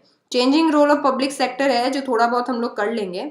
इसके अलावा आज सच कुछ भी नहीं है, क्योंकि global enterprises is not coming, then joint venture is not coming, and then PPP is not coming. तो these three topics are there, so फटाफट से इनको कंप्लीट कर लेते हैं। जैसे मैंने आपको बताया था, ये फास्ट ट्रैक होगा क्योंकि चैप्टर छोटे हैं। तो let me just tell you, we have private sector and public sector enterprises forms of organizing PSEs, ठीक है।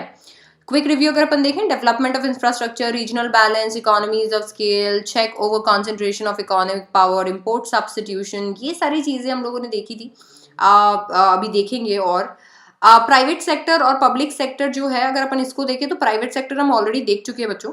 अभी जो हम लोग देख रहे थे वो सारा प्राइवेट सेक्टर ही था, और अभी जो हम कर रहे हैं लाइक अभी जो आप देख रहे हो ये पूरा पब्लिक है।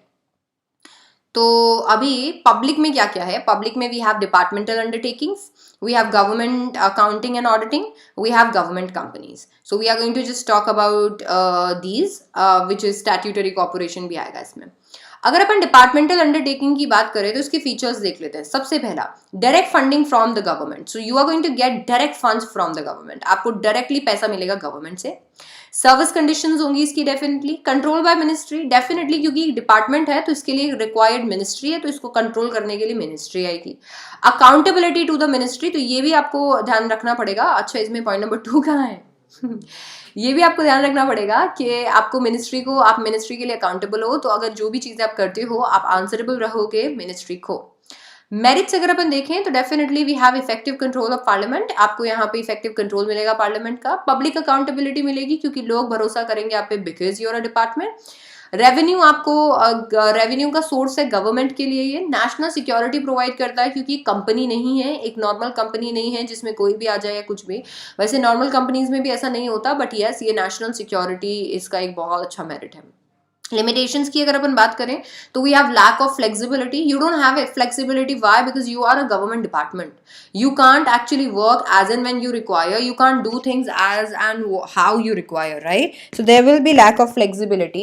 Delay in decision making, because in government offices, in government departments, things don't work in the way how we do, like in companies. So you need to have a good long process of decision making, and that's why the decisions won't be taken rapidly. Bureaucracy hinders benefit of business opportunities, definitely, because this is a government thing. If something comes in front of them, like if they have certain business opportunity, they cannot grab it. Why? Because it's government. Government is always going to think about all of us, all right? So if they do something which is risky, and if they do that thing, they are risking all of us, and that's why they won't do that. Red tapism का मतलब यहाँ पे ये है कि it has the channels, it has the particular channels of authority, communication and all the decision making and stuff. Political interference will always be there because it is a government thing, and that's why all the political parties are going to interfere in this. Consumer needs ignored. Now in departmental undertaking, they don't think about the consumer needs. It's not like private where we think about what you require and how it should work, and what products or services we can offer. It's going to think about the greater good, and it's going to just think about that. If we see statutory corporations, so we have established and formed by an act of parliament. ये ऐसी corporations होती हैं जिसे parliament form करता है. Owned by government, definitely इसकी owner government रहने वाली है. Corporate body structure रहने वाला है. Independently financed, ये independently finance है, इसका पैसा independently आता है. ये definitely इसका government accounting से कोई लेना देना नहीं है, तो इसे government accounting norms follow करने की ज़रूरत नहीं है. ओन सर्विस कंडीशन इसका मतलब ये है कि इसका खुद का जो भी इसको करना होगा वो इसकी सर्विस कंडीशंस रहने वाली हैं, तो ऐसा होने वाला है. Okay, then we have merits, operational flexibility. You can operate in whichever way you want because you're independent. If you are not taking money from government is not going to interfere, probably. Non-interference by government, obviously, if you are not taking money from government is not going to interfere. You can operate flexibly, and if you want to take certain decisions, you can go ahead and do that. Also, along with that, you have no interference from government. Autonomous organization, that means you are an independent organization. It is literally a valuable instrument for economic growth because it's somewhere government and non-government. Limitation, definitely flexibility आपको papers पे दिखती है. In reality, because it's taking the public thing with it is going to be literally typical. Government interference, again, no matter government आपको पैसा देती है या नहीं देती है, government definitely इसके अंदर interfere तो करने ही वाली है. तो गवर्नमेंट इसके अंदर इंटरफेयर करेगी. Why? Because obviously government would be like कि तुम मेरा नाम यूज कर रहे हो. हाँ, you are a public undertaking, you are using me. Corruption will always be there because obviously everybody wants to fill their own pockets, so it can be there, and then delays in action because it is a government thing. It will have red tapism, and it will require a lot of decisions and a lot of opinions and a lot of orders and a lot of yeses to actually do or put something in action, and that's why it will have delay in actions. If you see government company is created by Companies Act 2013. It can file, it can be sue or sue. It can be it can enter into contract. It will be regulated by Companies Act, and rules contained in memorandum and article of association will be followed by it. Audit by central government, CAG इसको audit करने आएगा. Government और private funding दोनों से इसका काम चलने वाला है. मेरिट्स इसकी ये रहेगी कि फॉर्मेशन काफी आसान है, कंपनीज एक्ट को फॉलो करना है, दैट्स इट. इंडिपेंडेंट स्टेटस रहेगा इसका, इसमें इंटरफेरेंस थोड़ी कम होती है. ऑटोनॉमी रहने वाली है क्योंकि अगेन डेफिनेटली इन कंपनीज के अंदर 50%, दैट इज 51% का जो शेयर होल्डिंग होता है एटलीस्ट वो गवर्नमेंट का होता है. हो सकता है सेंट्रल गवर्नमेंट या स्टेट गवर्नमेंट का मिलके है, हो सकता है 2 स्टेट गवर्नमेंट का, हो सकता है केवल स्टेट गवर्नमेंट का, हो सकता है केवल सेंट्रल गवर्नमेंट का है. बट यहाँ पे इंडिपेंडेंट स्टेटस रहेगा क्योंकि बाकी का 49% अभी भी लोगों का है. Autonomy रहेगी, independence रहेगी, good market control because it's a company and that's why it's going to operate as a company. Limitation इसकी ये रहेगी क्योंकि ये government company and government is the person, like government वो है जिसने Companies Act बनाया है, तो technically government ऊपर और एक्ट नीचे. गवर्नमेंट डेफिनेटली कंपनीज एक्ट को फॉलो पता नहीं करेगा, नहीं करेगा. इवेट्स कॉन्स्टिट्यूशनल रिस्पॉन्सिबिलिटी, कभी कभी कॉन्स्टिट्यूशनल रिस्पॉन्सिबिलिटी को खराब कर देता है. जो पर्पस है इसका, मेन पर्पस, वो डिफीट हो जाता है. तो there is no point whatsoever of starting it at all. Now you need to literally know these terms, guys. So I've included these terms here. Mixed economy, you should know private sector enterprises, public sector enterprises, red tapism or bureaucracy or departmental undertaking. You need to know these terms. You need to know what statutory cooperation is, financial autonomy, managerial autonomy, public accountability, or a government company. So you can take a quick screenshot here. I've already explained while I was explaining. Now let me just tell you there are a few things that you need to keep in mind क्योंकि इसके अलावा chapter में जो आ रहा है वो है factors of organizing public sector enterprises. नहीं, sorry, let me tell you. हाँ, changing role of public sector, इसके अंदर आएगा डेवलपमेंट ऑफ इंफ्रास्ट्रक्चर. ये मैं एकदम बिगनिंग में बताया था. तो development of infrastructure, it is there. See, if there is something that needs to be done for people, only government is going to do that because private people will have their pockets filled. Okay, so only when it comes to welfare, private people will not probably think about it. Government will always be thinking about general welfare. So development of infrastructure will always be in the hands of public sector.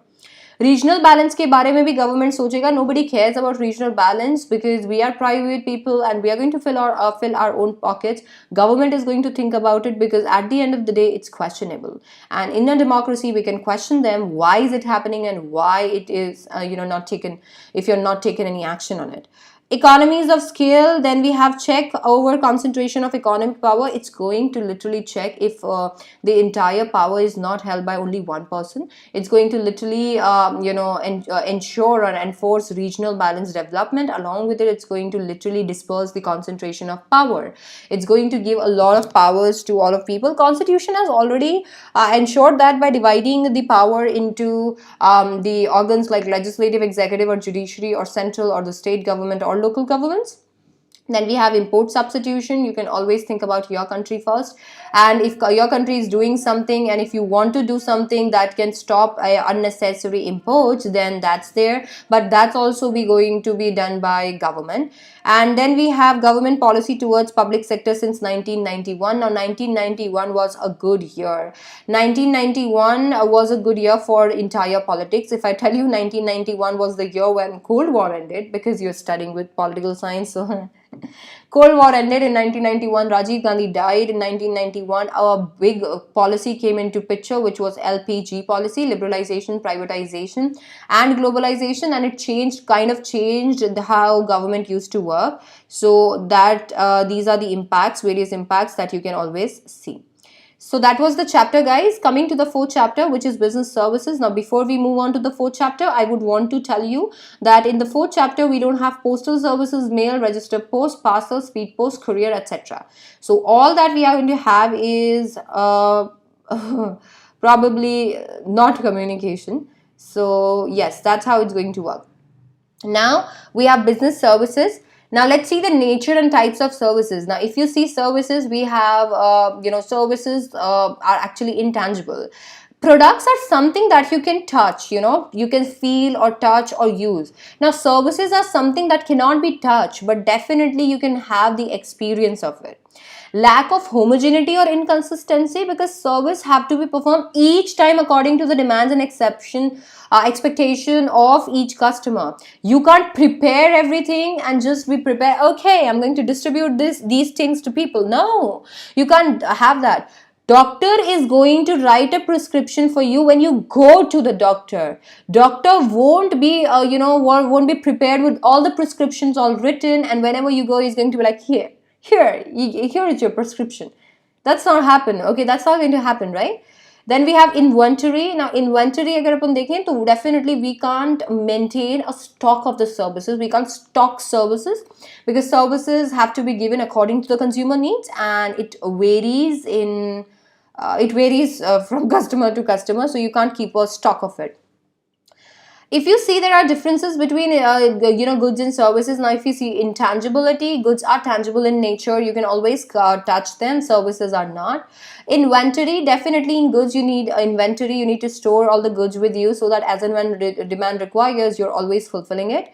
Services which not required. Nature, definitely goods are of a physical nature, you can always touch them, whereas services are an activity.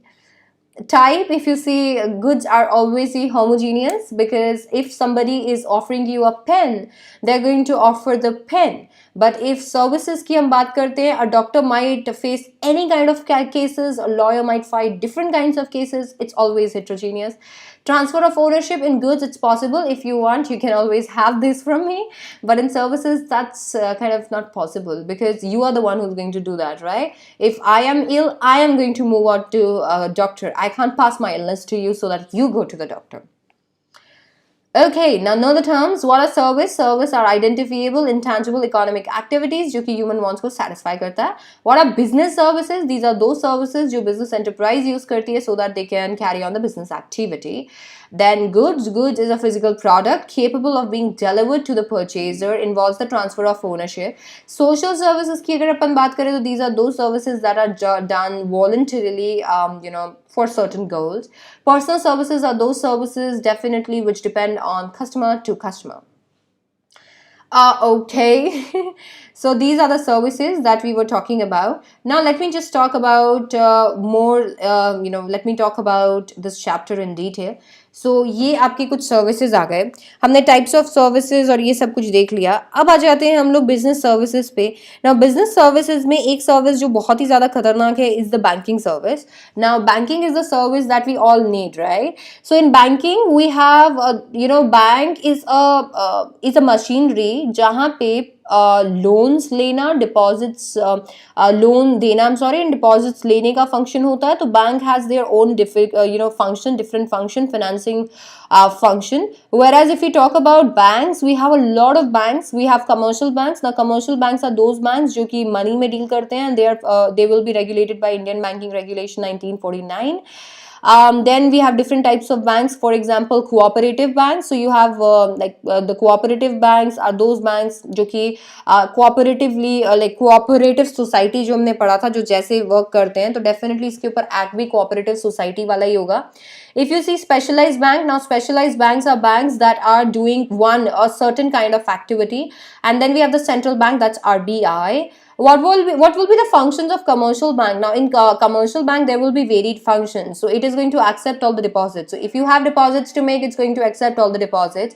It's going to lend funds. So if you need funds, it's going to give you funds. It is going to provide you check facility. So if you want to order bank that, okay, I need this money out of my bank and to be put to in somebody else's account, then you can do that through checks. So it's going to provide that. It's going to provide you all the facility of remittance, that is providing the facility of funds transfer one place to another. You can always transfer money from one place to another. And then we have the elite services. These are the various services that are necessary or allied services. And yeah, then we have e-banking. Now, if you talk about e-banking, e-banking is a mechanism through which you can use your bank from your mobile. You can always, look at your mobile. You can just, with one click, you can transfer your money, and you can always see your balances, take loans, and a lot of it. Now your bank is in your pocket. So that's e-banking. Now there are various benefits of e-banking. It's going to provide you 24-hour services. You can literally transfer funds from anytime. Like you can transfer your funds anytime. And then customers can do certain permitted transactions. And then you will have always financial discipline, because trust me guys, when banks are going to send you messages of how much have you spent and how much you have left, it breaks the heart, and you will always have that discipline. Okay, I'm not going to spend more. So that is also there. And then we have greater customer satisfaction, because if I need something in the night, I can't run to the bank, but I can always run to my mobile. Then there will be other advantages for the banks, because obviously if every bank is turning e-bank, then obviously everybody needs to do that, because there will be intense competition. If my bank is online, if I can do certain things online, your bank needs to do that too, otherwise your bank will fail and people are going to move to my bank. So that's how, if they turn e-bank, if they turn on e-banking, it's always good for them, because they can have or attract more customers. If you talk about the next thing that we are going to talk about today, then that's insurance. Now, what is an insurance? Like insurance का मतलब होता है कि आप ना, क्या होता है, life is uncertain. Life is uncertain, and it's not uncertain for it's not uncertainty of life only. It's uncertainty, and it's going to be uncertain in terms of profits and losses and a lot more. Okay. So there can be unanticipated accidents. There can be accident to your life, you can have accidents which affect your life, or maybe which affect your goods through fire or through marine, like we have marine insurance also. So see, तो अभी यहाँ पे हम लोग anticipate तो नहीं कर सकते. वी कांट एंटिसिपेट कि exactly what's going to happen, but what we can literally do is we can literally help ourselves. If something happens, we can always get compensation for it. I can't stop fire, because if I already know when fire is going to occur, it won't occur in the first place. But I can't stop it from happening. Now I can't decide if I can't tell you if something is going to happen to my goods in the sea. So I can't do that. It can be theft, or it can be the next Titanic. We never know. So you need to be rest assured of your goods and your life. And to give you that satisfaction, insurance is in picture. Now, insurance cannot definitely stop anything from happening, but it can definitely make good the loss. So they can definitely provide you for the loss if you do insurance. So if you take insurance, definitely your loss can be reduced. Now there are various fundamental principle of insurance. Now fundamental principle, let me just tell you how insurance work. You're going to pay certain amount to the insurance company. The insurance company is going to have a pool of that amount, and not only you, a lot of people are going to share the same kind of amount so that they feel insured. Not everyone will have bad things happening in their life, so people who will have that thing happening in life, that pool will help them work out of that loss. Sometimes the loss is so bad that it can't be compensated through money. That's the loss of life. If somebody loses their life, you can't compensate it from money, but definitely it can give certain relaxation to his family or her family, because obviously the person is gone and nothing in this world can compensate for that, but at least his or her family can be rest assured for the rest of their lives. So insurance work that way. If you see the functions of insurance, you'll see it provides certainty, it provides protection, risk sharing, and it assists in capital formation. Now, there are various principles of insurance. So first is the utmost good faith, which is a prima fide. Now, a prima fide is actually a principle which says that whatever that you're going to do, just do it with honesty. If I am going to take a medical insurance, if I have any medical issues, I need to disclose all the issues to my insurance company, because if something happens to me because of my illness that was before I took the insurance, then that would be cheating for my insurance company. I can't cheat the company. So the company needs to disclose everything to me regarding the policy, and I need to disclose everything to the company. Then we have insurable interest. Now, everything that I'm going to get insured, for example, if I'm getting my phone insured, I should have my insurable interest in it. If I'm getting my vehicle insured, I should have my interest in it. Why am I getting it insured? Because it's mine. If something happens to it, I will be at loss, and that is the reason the benefit arriving out of it is mine, and that's why the losses arriving out of it will be mine too. And that is the reason why I have to insure those things. So you should always have insurable interest, and trust me guys, it depends from insurance to insurance. That I'll make clear right after I complete this.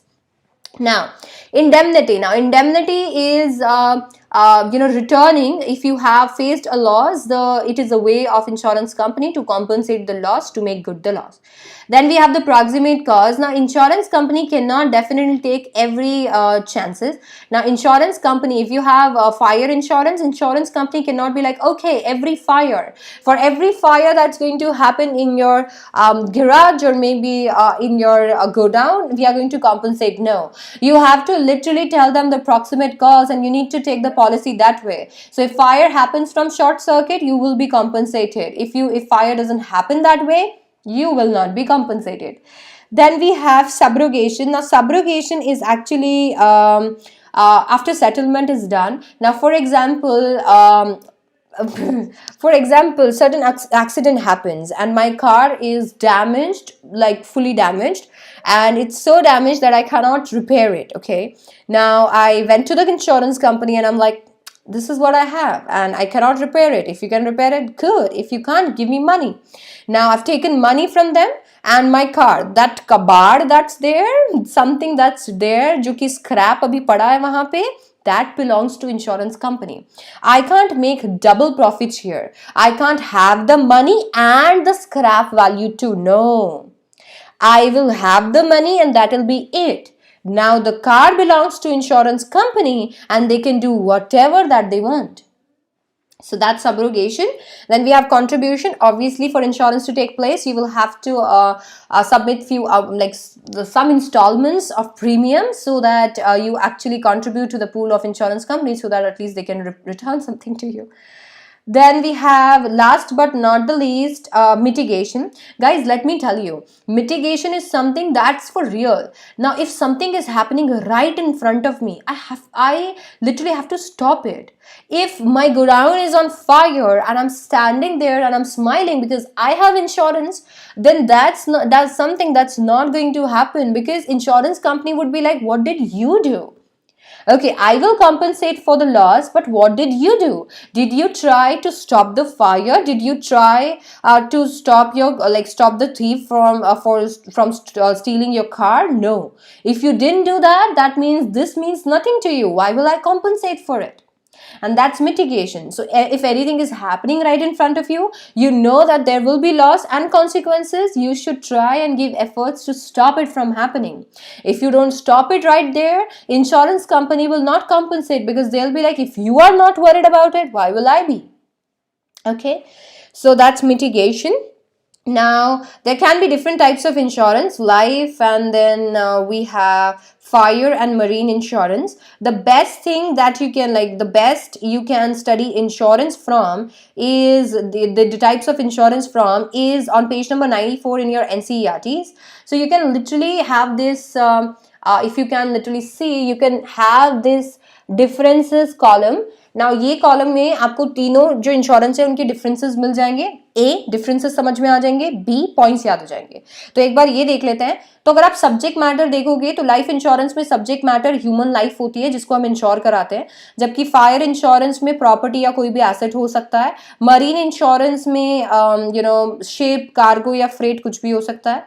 Element life insurance के अंदर investment और protection दोनों का element होता है. Sometime आप LIC कराते हो. If something happens to you, the amount will be given to your family. If something if something is not there, I can't name it because I feel so insensitive talking about this, but okay, if you are there and if the years जो कि आपने promise किया था कि ठीक है भाई, पूरे इंश्योरेंस पॉलिसी में लिखा हुआ था कि 60 years तक अगर आपको कुछ नहीं होता है तो फिर वो पैसा एज अ इन्वेस्टमेंट आपको मिल जाएगा, as an investment. Fire insurance में प्रोटेक्शन का हमेशा एलिमेंट रहेगा, इन्वेस्टमेंट का नहीं होता. फायर इंश्योरेंस इन्वेस्टमेंट के लिए नहीं कराते हो. एंड अगेन मरीन इंश्योरेंस भी प्रोटेक्शन के लिए होता है, इन्वेस्टमेंट के लिए नहीं होता. इंश्योरेबल इंटरेस्ट बहुत इंपॉर्टेंट है जानना. देखिए, जब आप लाइफ इंश्योरेंस कराते हो तो इंश्योरेबल इंटरेस्ट जब आप पॉलिसी लेते हो तब प्रेजेंट होना चाहिए, बट जब आप पॉलिसी का क्लेम के लिए फाइल करते हो तब जरूरी नहीं है. तो need not be necessary at the time when the claim falls due. तो जब मैं इंश्योरेंस ले रही हूँ, लाइफ इंश्योरेंस ले रही हूँ, चाहे मैं मेरे स्पाउस के लिए ले रही हूँ, मेरी सिस्टर के लिए ले रही हूँ, मेरे पेरेंट्स के लिए ले रही हूँ, या मैं खुद के लिए ले रही हूँ, उस टाइम मेरा इंश्योरेबल इंटरेस्ट होना जरूरी है. इसके बाद अगर इंश्योरेबल इंटरेस्ट नहीं भी रहता है तो चलेगा. Example, if I take now why am I taking all the examples on me? So if I take insurance for my spouse, ठीक है, if something happens to him or if something happens to our relation, now what will happen? When I took the insurance policy, the insurable interest was there. And now when we get separated maybe something happens to him or something, because I've taken insurance, that's why something is happening to him, please don't mind. So if something happens to him, I and him are not in the good terms and we don't have a relationship anymore, it's fine. The insurable will still be there. Insurance will still be there because at the time of taking the policy, he and I were in good terms. So when the policy is actually falling due, if something happens to our relationship, it doesn't matter. But if we talk about the fire insurance, then insurable interest on the subject matter must be present both at the time of doing the insurance policy, taking the insurance policy, and at the time of claim. If I'm insuring my goods from fire, when I'm insuring the goods from fire, the goods should be mine. And my insurable interest should be there, that okay, this is something that I'm going to benefit from. If something happens to this, I'll be at loss. And when I'm taking the claim, then also the goods should be mine and my insurable interest should be present. If I have already transferred the goods to somebody and something happens to good there, that's none of my business. Okay, marine insurance में insurable interest at the time of the claim falls होना चाहिए, जरूरी नहीं है policy के लिए. For example, मैं import export करती हूँ, मैं यहाँ से कोई चीज़ एक्सपोर्ट कर रही हूँ तो मैंने इंश्योरेंस करा के भेज दिया उस पर्सन के लिए. अब उस टाइम पे मेरा इंश्योरेबल इंटरेस्ट था नहीं था, कोई फर्क नहीं पड़ता. जब वो डूब रहे हैं या क्लेम के लिए मैं जा रही हूँ तब इंश्योरेबल इंटरेस्ट होना जरूरी है.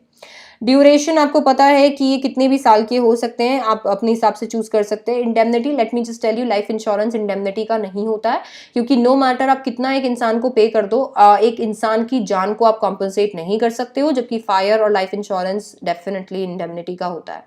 Loss measurement, definitely loss life insurance में आप मेजर नहीं कर सकते हो, फायर और मरीन में कर सकते हो। सरेंडर वैल्यू और पेड अप वैल्यू, डेफिनेटली आपको कुछ ना कुछ तो पे करना ही पड़ेगा। सरेंडर वैल्यू और पेड अप वैल्यू इसकी होने वाली है, इन दोनों की नहीं होने वाली है।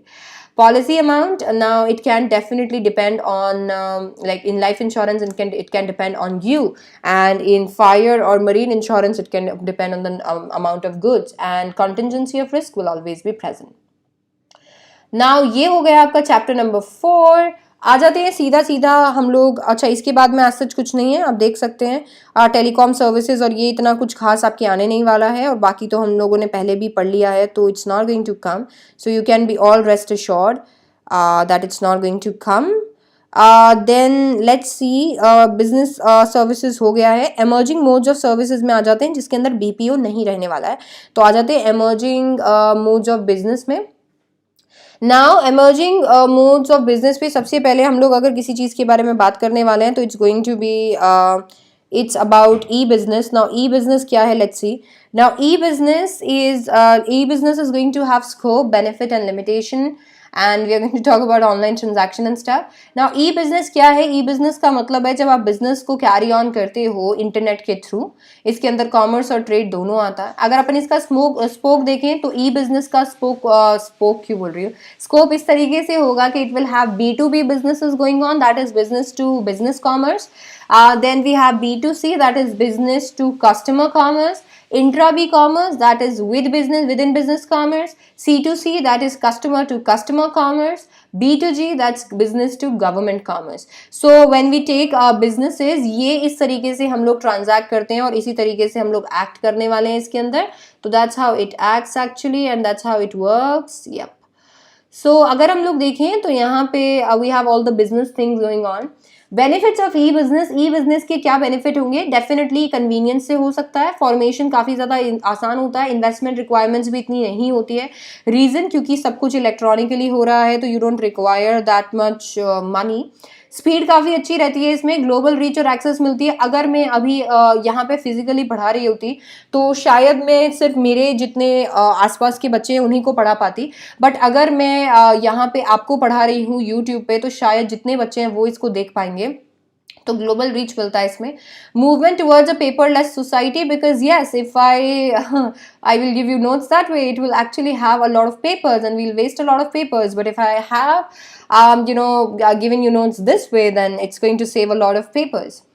Application of business, e-business, so e-bidding, e-auction, e-trading, e-procurement, e-delivery, e-communication, e-promotion, everything is e here. Now if we see limitation of e-business, definitely इसके अंदर personal touch नहीं होता है, and it will not have that personal touch to it, जो कि एक normal business का होगा anyway. Now अगर हम देखें increase risk due to anonymity and non traceability of parties, ना ये चीज़ अब नहीं है, बट डेफिनेटली जब आपकी एनसीईआरटी थी तब तो ये था, अब नहीं है। अब हम डेफिनेटली बहुत आसानी से ट्रेस कर पाते हैं कि किसने क्या कमेंट किया, किसने क्या नहीं किया, और at least the profession that I am in, I can definitely very well do it. तो ये थोड़ा सा रिस्की है क्योंकि कभी कभी ट्रेस कर पाना थोड़ा मुश्किल होता है, बट येस इतना मुश्किल भी नहीं है। Need for technology capability and competence of parties to e business, technology capability और कॉम्पिटेंसी आपको चाहिए होगी, you need updated technology, otherwise you are going to lag behind. In confidence between order taking, और ये सब कुछ आपको पता है कि अभी तो ई बिजनेसेस ज़्यादा अच्छे फ्लरिश कर रहे हैं, बट अगर अपन पहले देखते तो आपको देखने को मिलता कि ऑर्डर हम लोग कब कर रहे थे और 15-15, 20-20 दिन लग जाते थे आने के लिए। पीपल रेजिस्टेंस, लोग अभी भी ऑनलाइन ऑर्डर्स पे भरोसा नहीं करते हैं, अभी करते हैं बट इतना नहीं करते हैं। एथिकल फॉलआउट्स, कभी कभी एथिकल फॉलआउट्स भी इसमें देखने को मिलते हैं, ऑर्डर आ गया मैंने पैसा नहीं दिया, मैंने पैसा दे दिया ऑर्डर नहीं आया। Online transactions, so आप definitely you'll surfing internet for relevant website, you'll search for your desired product, you will do your registration, you'll register for it, then you're going to place an order, you're going to have the payment mechanism going on, and then delivery of goods. Now security and safety of e-transaction, definitely there can be transaction risk. Data storage and transmission risk हमेशा होते हैं, intellectual property के risk बहुत ज़्यादा रहते हैं, और required resources required for successful e business implementation, definitely you will have to look into that matter. क्या होता है जब कोई भी चीज़ आप ऑनलाइन डालते हो तो वो पब्लिक डोमेन की होती है, अब क्योंकि वो पब्लिक डोमेन में है तो लोग कैसे भी उसका इस्तेमाल कर सकते हैं, तो ये एक इसका बहुत बड़ा साइड इफेक्ट है, साइड इफेक्ट। ओके, नाउ ये हो गया। इसके बाद में अगर हम देखें तो कुछ बचा है क्या, ऑनलाइन ट्रांजैक्शन हो गए, और ओके सिक्योरिटी एंड सेफ्टी में कुछ पॉइंट्स आ गए। आउटसोर्सिंग का कॉन्सेप्ट देख लेते हैं एक बार फटाफट से, एंड देन उसके बाद बीपीओ तो हमारे आ नहीं रहा है, तो बीपीओ हम लोगों को देखना नहीं है, तो it's not going to be there, so फटाफट से आउटसोर्सिंग के कॉन्सेप्ट्स को देख लेते हैं ना। आउटसोर्सिंग एज अ कॉन्सेप्ट क्या है मैं आपको बता देती हूँ। क्या होता है, हम लोग कोशिश करते हैं कि हम सारी चीज़ें खुद करेंगे, बट ऐसा होता नहीं है। एक लिमिट तक होता है, जब आपका बिजनेस ग्रो करने लगता है तो आप हर चीज़ खुद नहीं कर सकते हो, आपको आउटसोर्स करना पड़ता है। आउटसोर्स डेफिनेटली आप मेन एक्टिविटी नहीं कर सकते हो, क्योंकि वो एक्टिविटी ऐसी है जो आप ही को करनी है, क्योंकि आपका मेन बिजनेस ही उस एक्टिविटी का है। बट डेफिनेटली आप आउटसोर्स कर सकते हो नॉन कोर एक्टिविटीज़ को। फॉर एग्जाम्पल मेरा बिजनेस टीचिंग का है, अगर मेरा बिजनेस ये है, अगर मेरा बिजनेस फॉर एग्जाम्पल एडटेक में है, तो एडटेक में मेरे मेन चीज़ें जो हैं वो तो मैं आउटसोर्स नहीं कर सकती हूँ, बट जैसे अकाउंटिंग हो गया, या फिनेंसिंग हो गया, या फिर मान लीजिए लॉ हो गया, ये तो मैं आउटसोर्स कर सकती हूँ कि कोई एक इंसान या फिर कस्टमर केयर हो गया, ये मैं आउटसोर्स कर सकती हूँ, क्योंकि ये चीज़ें मुझे करना ज़रूरी नहीं है, ये एक बार को कोई और करेगा तो भी चल जाएगा, तो दैट्स आउटसोर्सिंग। Now, outsourcing के अंदर contracting out, you need to give contracts to other people to perform your task. In return, you'll have to give them money. Generally, non-core business activities को आप outsource करते हो, because the activity that is the core business activity, why will you outsource that? Then we have processes may be outsourced to captive unit और third party, या processes को भी outsource कर सकते हो। You don't know किस तरीके के business अब होने लगे हैं, कितनी ज़्यादा outsourcing हो रही है। If you see scope of outsourcing, then that's brilliant, because through outsourcing आप literally बहुत बहुत gain कर सकते हो, क्योंकि आप उन activities पे ध्यान रखने वाले हो जो activities आपके business के लिए अच्छी हैं, जो activities आपके business के लिए core activities हैं, जहाँ से आपका major पैसा आता है। So rather than investing your time and money into non-core activities, you can always look towards the core activities. Now, need for outsourcing, you would need outsourcing because you would need more attention towards your core activities, right? Quest for excellence. अगर आपको excellence चाहिए तो you need specialist. Now, if you were to bring specialist in your company, ज़्यादा महंगा पड़ जाएगा, इससे अच्छा specialist को outsource कर दो, तो आपको specialist मिल जाएंगे। cost reduction होते हैं, क्योंकि अगर जैसे मान लीजिए मैं मेरी कंपनी के लिए खुद से पूरा सब कुछ बनाऊं, अगर मैं खुद से कस्टमर केयर सेटअप करूं, इतना ज़्यादा रिसोर्सेज, इतने सारे लोग लग जाएंगे, इससे तो बेटर है कि मैं उससे कम में आउटसोर्स कर पाऊंगी। Then we have growth through alliance, मिलजुल के तो growth होगी। Then Philip to economic development, yes. Concerns towards outsourcing, confidentiality is the major concern. कभी कभी चीज़ें obviously आप outsource कर रहे हो, that person will have all the access to information that might be confidential, and sometimes you can't trust the person. If he or she leaks it to other people, your business is gone. So that's the problem. Then we have sweet shopping sometimes कम लोगों में, या sweat shopping, I am sorry sweet नहीं है, sweat shopping. So sometimes come लोगों में आप सोचते हो कि ठीक है इतना लोग हैं, इन्हीं में मैं काम चला लूँ, तो वो भी बहुत बड़ी प्रॉब्लम है। एथिकल कंसर्न भी हो सकता है। Okay, and then we have resentment in the home countries, because you'll be like, why will I do that? Why will I outsource something? I will do it on my own. My country needs to grow. Okay, so these are the definitions that you need to know, and yep, that's pretty much it. And ethics, CS is CS, छोटू है CS.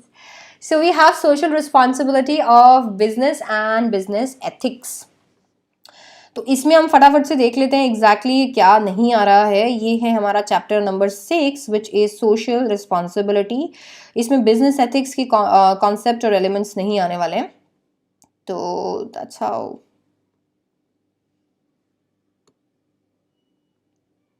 Yup, तो आ जाते हैं social responsibility पे। Now let's see the concept of social responsibility. Now let me just tell you, अगर आप नहीं होते तो हम यहाँ नहीं होते, है ना। अगर कोई भी इंसान कोई भी बिजनेस वर्क करता है तो अपने कस्टमर्स के लिए करता है। I will take a moment and literally thank you guys from the bottom of my heart. And while I say this, consider the entire Unacademy family saying this to you. If you weren't there, हम लोग पता नहीं कहाँ होते. It's just because of you that on 10th of December we completed 5 years, and trust me, it was I can't tell you, the feeling was unreal, because it is just because of you that we could hit the milestone. So thank you so much, first of all, from the bottom of our hearts. Secondly, business grow because you let us grow. So we function in a society, and because society is going to let us flourish or grow, that is the reason we grow. So it is our responsibility that we give something back to the society, right? So इसीलिए social responsibility picture में आता है. हमने society से employees लिए हैं, society से resources लिए हैं, सोसाइटी से कस्टमर्स लिए हैं, तो ये हमारी रिस्पॉन्सिबिलिटी बन जाती है कि हम सोसाइटी को कुछ वापस दें. तो कॉन्सेप्ट ऑफ सोशल रिस्पॉन्सिबिलिटी में अगर अपन देखें तो we will have this thing कि हम लोगों का रिस्पॉन्सिबिलिटी है that we should return something to the society.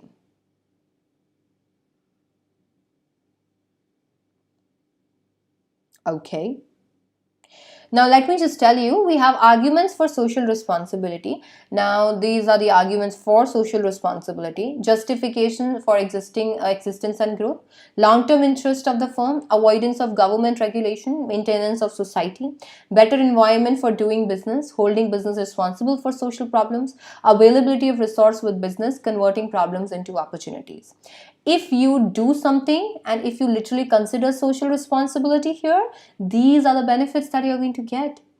You're going to get benefits of long-term existence. People are going to literally let you be there.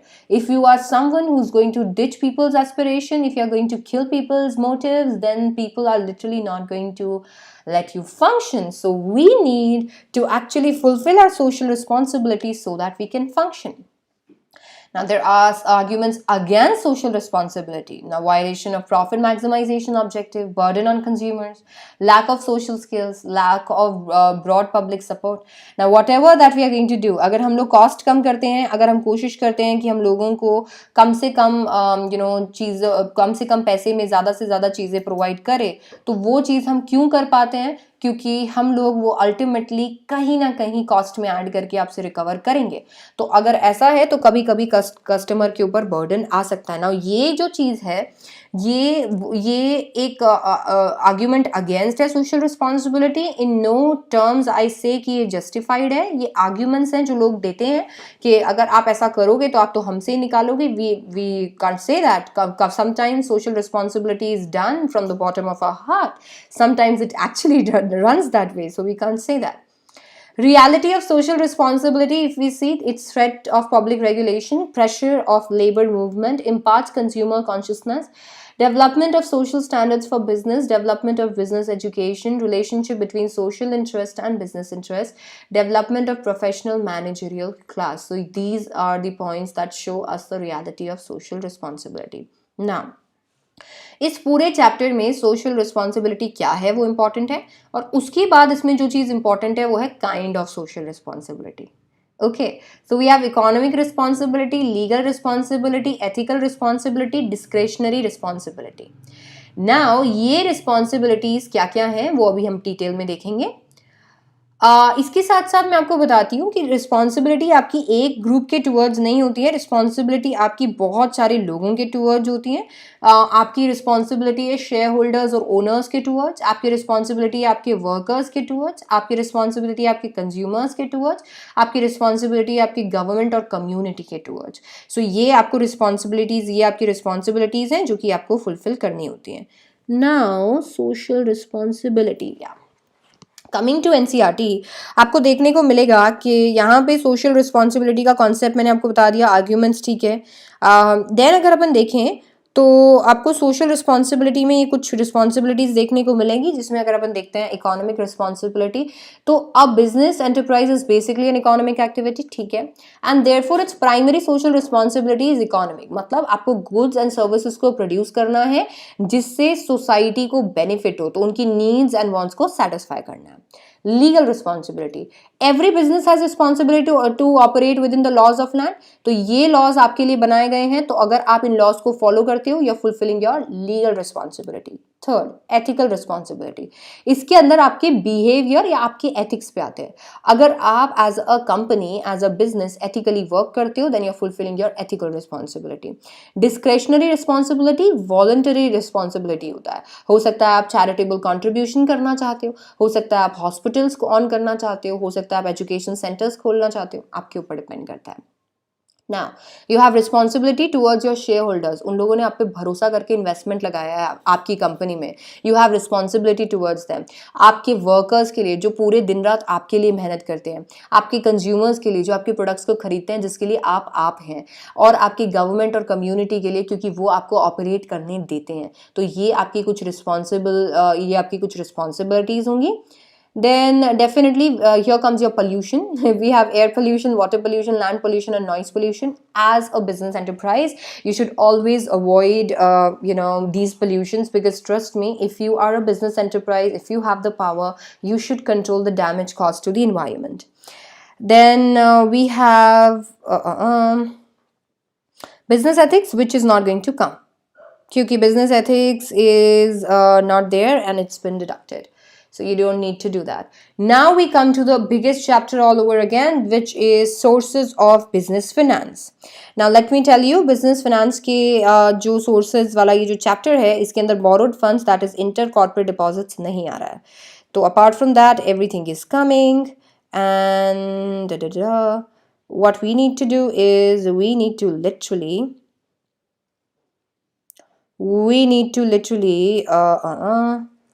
do this thoroughly, because trust me, it's important.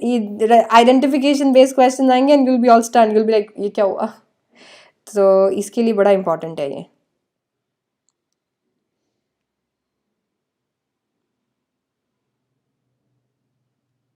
Okay, now sources of business finance पे हम आ चुके हैं। चलो अभी start करते हैं इसको। आपको पता है कि बिजनेस को पैसा चाहिए, और बिजनेस को पैसा चाहिए तो आपको ये भी देखना पड़ेगा कि बिजनेस पैसा लाएगा कहाँ से। तो बिजनेस के लिए कुछ सोर्सेज होते हैं। अब कौन कौन से सोर्सेज होंगे वो हम लोगों को देखना है। तो एक बिजनेस की स्टार्ट करने के लिए कुछ सोर्सेज होंगे, बट बिजनेस के स्टार्ट करने से पहले एक चीज मैं आपको ये बता देती हूँ कि ये उसको फाइनेंस इसलिए चाहिए होता है क्योंकि उसकी कुछ रिक्वायरमेंट्स होती हैं। कभी उसकी फिक्स कैपिटल रिक्वायरमेंट्स होती है, कभी उसकी वर्किंग कैपिटल रिक्वायरमेंट्स होती है, कभी उसे पैसा ज्यादा चाहिए होता है, कभी उसे पैसा डे टू डे बेसिस पे चाहिए होता है।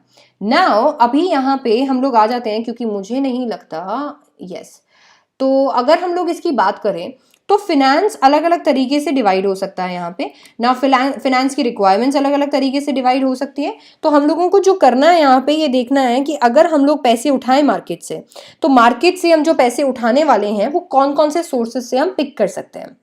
Now there are long term, short term and medium term sources. Now अगर हम देखें तो let's talk about the source of finance. Page number 186 पे है NCERT में।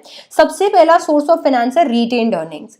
Now rather than depending on somebody else's fund, what you can do is you can retain your own profits. अगर आपके पास profit आते हैं तो उसे बांटने के लिए, आप बांटने के बजाय आप क्या कर सकते हो, अपने पास रख सकते हो, so that as and when आपको उसकी रिक्वायरमेंट पड़े, you are all set and ready to actually invest it back into your business. So retained earning का मतलब होता है जो प्रॉफिट आप कमाते हो उसे बचा के रखो, ताकि बिजनेस को जब भी जरूरत पड़े आप उसके लिए रेडी रहो। So that is retained earnings. Then we have trade credit. Now इन सब के कुछ advantages और कुछ disadvantages होंगे, and I want you to literally go through them, because trust me, if you understand the concept, that's all what you require. Trade credit. ना trade credit क्या होगा? Trade credit का मतलब होता है वो क्रेडिट जो एक ट्रेडर दूसरे ट्रेडर को देता है, या फिर दूसरे पर्सन को देता है for the purchase of goods and services.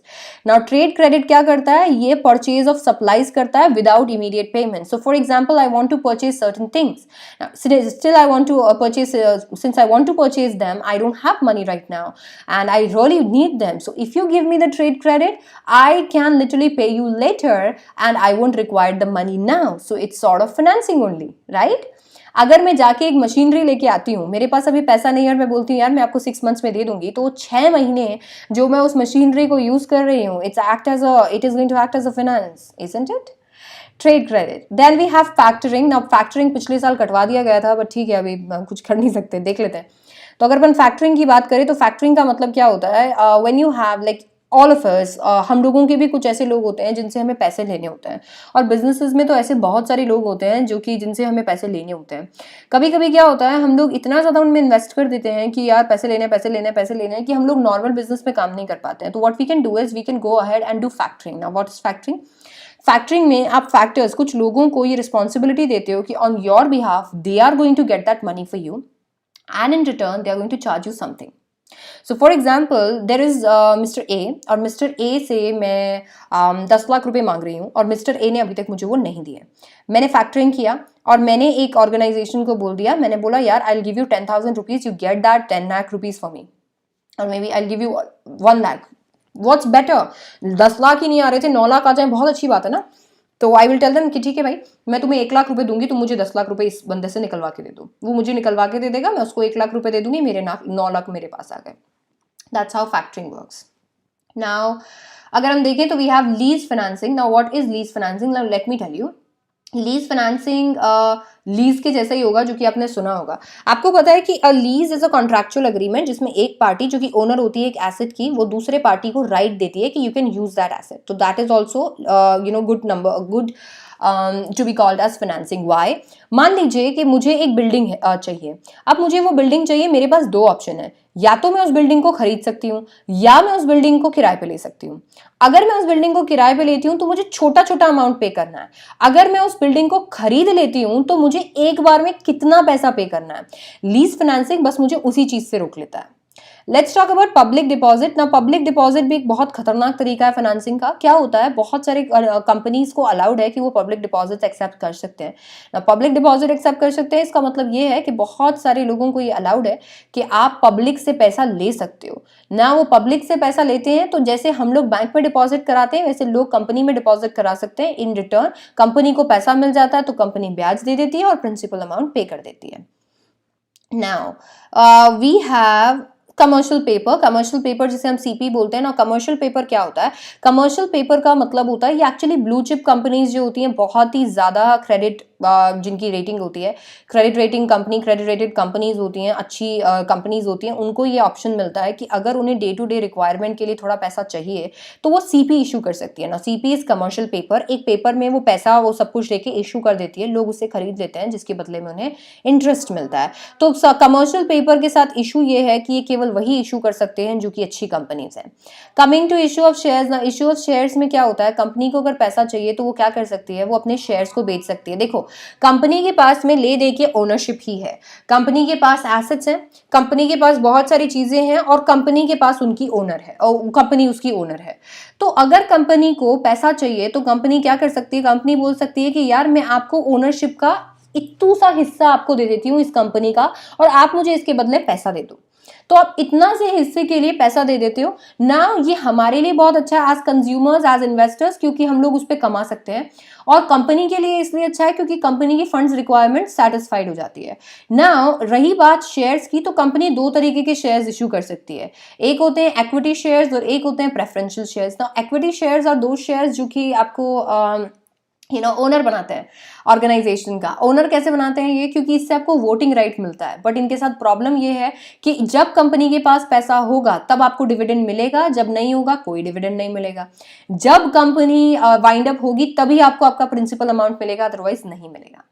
जबकि प्रेफरेंशियल शेयर्स क्या होते हैं, ये टर्म बाउंड भी हो सकते हैं, साथ ही साथ इनमें आपको ज्यादातर प्रेफरेंस दी जाती है कि अगर पैसा लौटाया जाए तो सबसे पहले प्रेफरेंस शेयर को लौटाया जाएगा और पैसा डिविडेंड के रूप में बांटा जाए तो सबसे पहले प्रेफरेंस शेयर्स को बांटा जाएगा। तो ये इनके पास प्रेफरेंस होती है, that's why they are called preference shares. Now preference shares are दो शेयर्स जो कि आपको ये प्रेफरेंसेस प्रोवाइड करते हैं। ऑब्वियसली इन पे आपको कुछ कुछ अमाउंट मिलता है बट आप वोट नहीं कर पाओगे। Then we have debentures. Now ये तो तरीका है कंपनी के शेयर्स को डिस्ट्रीब्यूट करने का। अगर कंपनी चाहे तो वो डेट के लिए भी जा सकती है, लोन्स के लिए भी जा सकती है। बैंक लोन्स को छोड़ के कंपनी के पास डिबेंचर जैसा भी एक ऑप्शन है जिसमें कंपनी डिबेंचर्स इशू कर सकती है जैसे शेयर्स इशू करती है। फर्क इतना सा है कि डिबेंचर एकदम लोन जैसे हैं, इस पे टाइम टू टाइम इंटरेस्ट जाता रहेगा और एक टाइम के बाद में प्रिंसिपल अमाउंट भी पे होगा। So those are debentures. Now once debenture is done, you can also approach your commercial banks, because commercial banks are people who are going to give you loans. You just need to give collateral, and जैसे ही आपने security they the, they are going to give you loans. So commercial bank is going to perform that function for you. Then we have financial institution. Commercial bank and financial institution nearly have the same function, but financial institution थोड़े different होते हैं legally. अगर हम देखें तो government ने कुछ number of financial institutions establish किए हैं for the number of requirements that government feels के लोगों की होगी. तो financial institutions वो हो गए. And then we have the international financing. Now, if we come to international financing, we have commercial banks. So you can do international financing through commercial banks. You can go ahead and hire international agencies, or you can go ahead and invest from or get money from developmental banks. You can get into international capital market. To go into international capital market, you have various sources. One is GDR. GDR is Global Depository Receipts. So when you actually ask for money from the entire globe, okay, except from America, that is Global Depository Receipt. And when you issue your shares only in America, that is known as American Depository Receipt. And that's how you can have the money from foreign investors and different countries. Also, you can have the foreign currency convertible bonds. Now, these are the bonds जो कि later on change हो सकते हैं, हमेशा convert हो सकते हैं into equity, and you can always launch them so that a person who's willing to have interest for some time can have interest and then later be converted into equity. Let me tell you, there are various factors that are going to affect how you take money from these people. You're going to see cost. आपको cost check out करना पड़ेगा कि भाई पैसा उधार लेने का cost क्या बैठने वाला है. आपको चेक आउट करना पड़ेगा फाइनेंशियल स्ट्रेंथ और स्टेबिलिटी अपने ऑपरेशन का. आपको देखना पड़ेगा कि भाई आपका लीगल स्टेटस क्या है, आप ये कर भी सकते हो या नहीं. आपका लीगल स्टेटस है पार्टनरशिप, आप इक्विटी शेयर इशू करना चाहते हो, कैसे करोगे. पर्पस एंड टाइम पीरियड, कितने टाइम के लिए आपको पैसा चाहिए वो भी है. रिस्क प्रोफाइल, क्या आप इतना रिस्क लेने के लिए तैयार हैं. अगर आप रिस्क नहीं लेना चाहते हैं तो आपको क्या करना चाहिए. कंट्रोल, क्या आप कंट्रोल लोगों को देने के लिए तैयार हैं, क्योंकि अगर आप शेयर्स इशू करेंगे तो लोग कंट्रोल में आ जाएंगे. इफेक्ट ऑन क्रेडिट वर्दीनेस, आपको ऐसी चीजें करनी है जिससे आपकी क्रेडिट वर्दीनेस पे अच्छा पॉजिटिव इफेक्ट पड़े. Flexibility and ease, flexibility and ease का मतलब होता है आपको चेकआउट करना पड़ेगा कि if you are taking funds from certain source, will that be flexible for you. And then you have to see tax benefits, because trust me guys, that's something that you would have to look for if you are into companies because you have a lot of tax regulations hanging on your head. Now, once this is done, we come to our next chapter, which is small business. Now, small business is divided into various parts. Let me tell you what are things that have been deducted from small businesses. एक minute, small business से कुछ भी deduct नहीं हुआ तो small business is going to come as it is. Oh my god, why? And then we have unit 9, and in unit 9 we have retail trade and itinerant and small scale fixed shop retailers and GST not coming. Fine. But good news is chapter 10 is not coming entirely. कुछ नहीं आ रहा उसमें. चलो chapter 8 कर लेते हैं फटाफट से. स्मॉल बिजनेस पे हम लोग आ जाएंगे एंड चलो. So we have small businesses coming here, and let's see the concept of micro, small and medium enterprise. Now let me just tell you, the enterprises are divided into various parts. जैसे कि हो सकता है कोई एक enterprise micro हो सकता है कोई enterprise small हो सकता है कोई enterprise medium हो. It depends on the investment in the plant, machinery and capital that will distinguish micro, small and medium enterprises. Now, nature of small business. It is going to have small scale industry. It is going to have ancillary small industrial unit. You can always have export oriented units. Small scale industries owned and managed by women entrepreneurs. You can have those kind of businesses, tiny industrial units. You can have small scale services and businesses, industry related enterprises. You can have micro business enterprises, village industries or cottage industries. These are the different natures that you will have to see. Now coming to NCERT, we have, yes, in small businesses, what do we have? Let's see. Now small businesses में आपको देखने को मिलेगा कि ये different different तरीके से आप इसको देख सकते हैं। इसके बाद में अगर अपन देखें तो आपको अगर देखना है कि किस तरीके से आप स्मॉल स्केल इंडस्ट्री या इतने सारे इंडस्ट्रीज को डिवाइड करते हो, तो आप देख लीजिए पेज नंबर 210 पे आपको देखने को मिलेगा। So for a small scale industry you would need investment of almost 1 crore, and in ancillary industry you will need investment of 1 crore. In tiny enterprise you will need investment of 25 lakhs. In service and business enterprises you will need investment of 10 lakhs. In women enterprises you can have any kind of business. In export oriented units you will have to have 100 crores. Sorry, 1 crore business. 100 crores. 1 crore. Okay, अब देखते हैं role of small business in India. देखिए small business का क्या role है India में, बहुत ज़्यादा ज़रूरी है। देखिए इंडिया में पर्टिकुलरली हम देखें तो आपको देखने को मिलेगा कि इंडिया एक ऐसा कंट्री है जिसमें इन यूनिट्स की सबसे ज़्यादा रिक्वायरमेंट है। वाई? बिकॉज ये ऐसे यूनिट्स हैं जो कि इंडिया को ग्रो कर सकते हैं, because we need more of the businesses coming up. So let's see the role of small business in India. You'll see small business in India account for 95% of industrial unit in the country, because we don't have that kind of money that we can start a large business, right? So that's there. Then we have small industries are the second largest employer.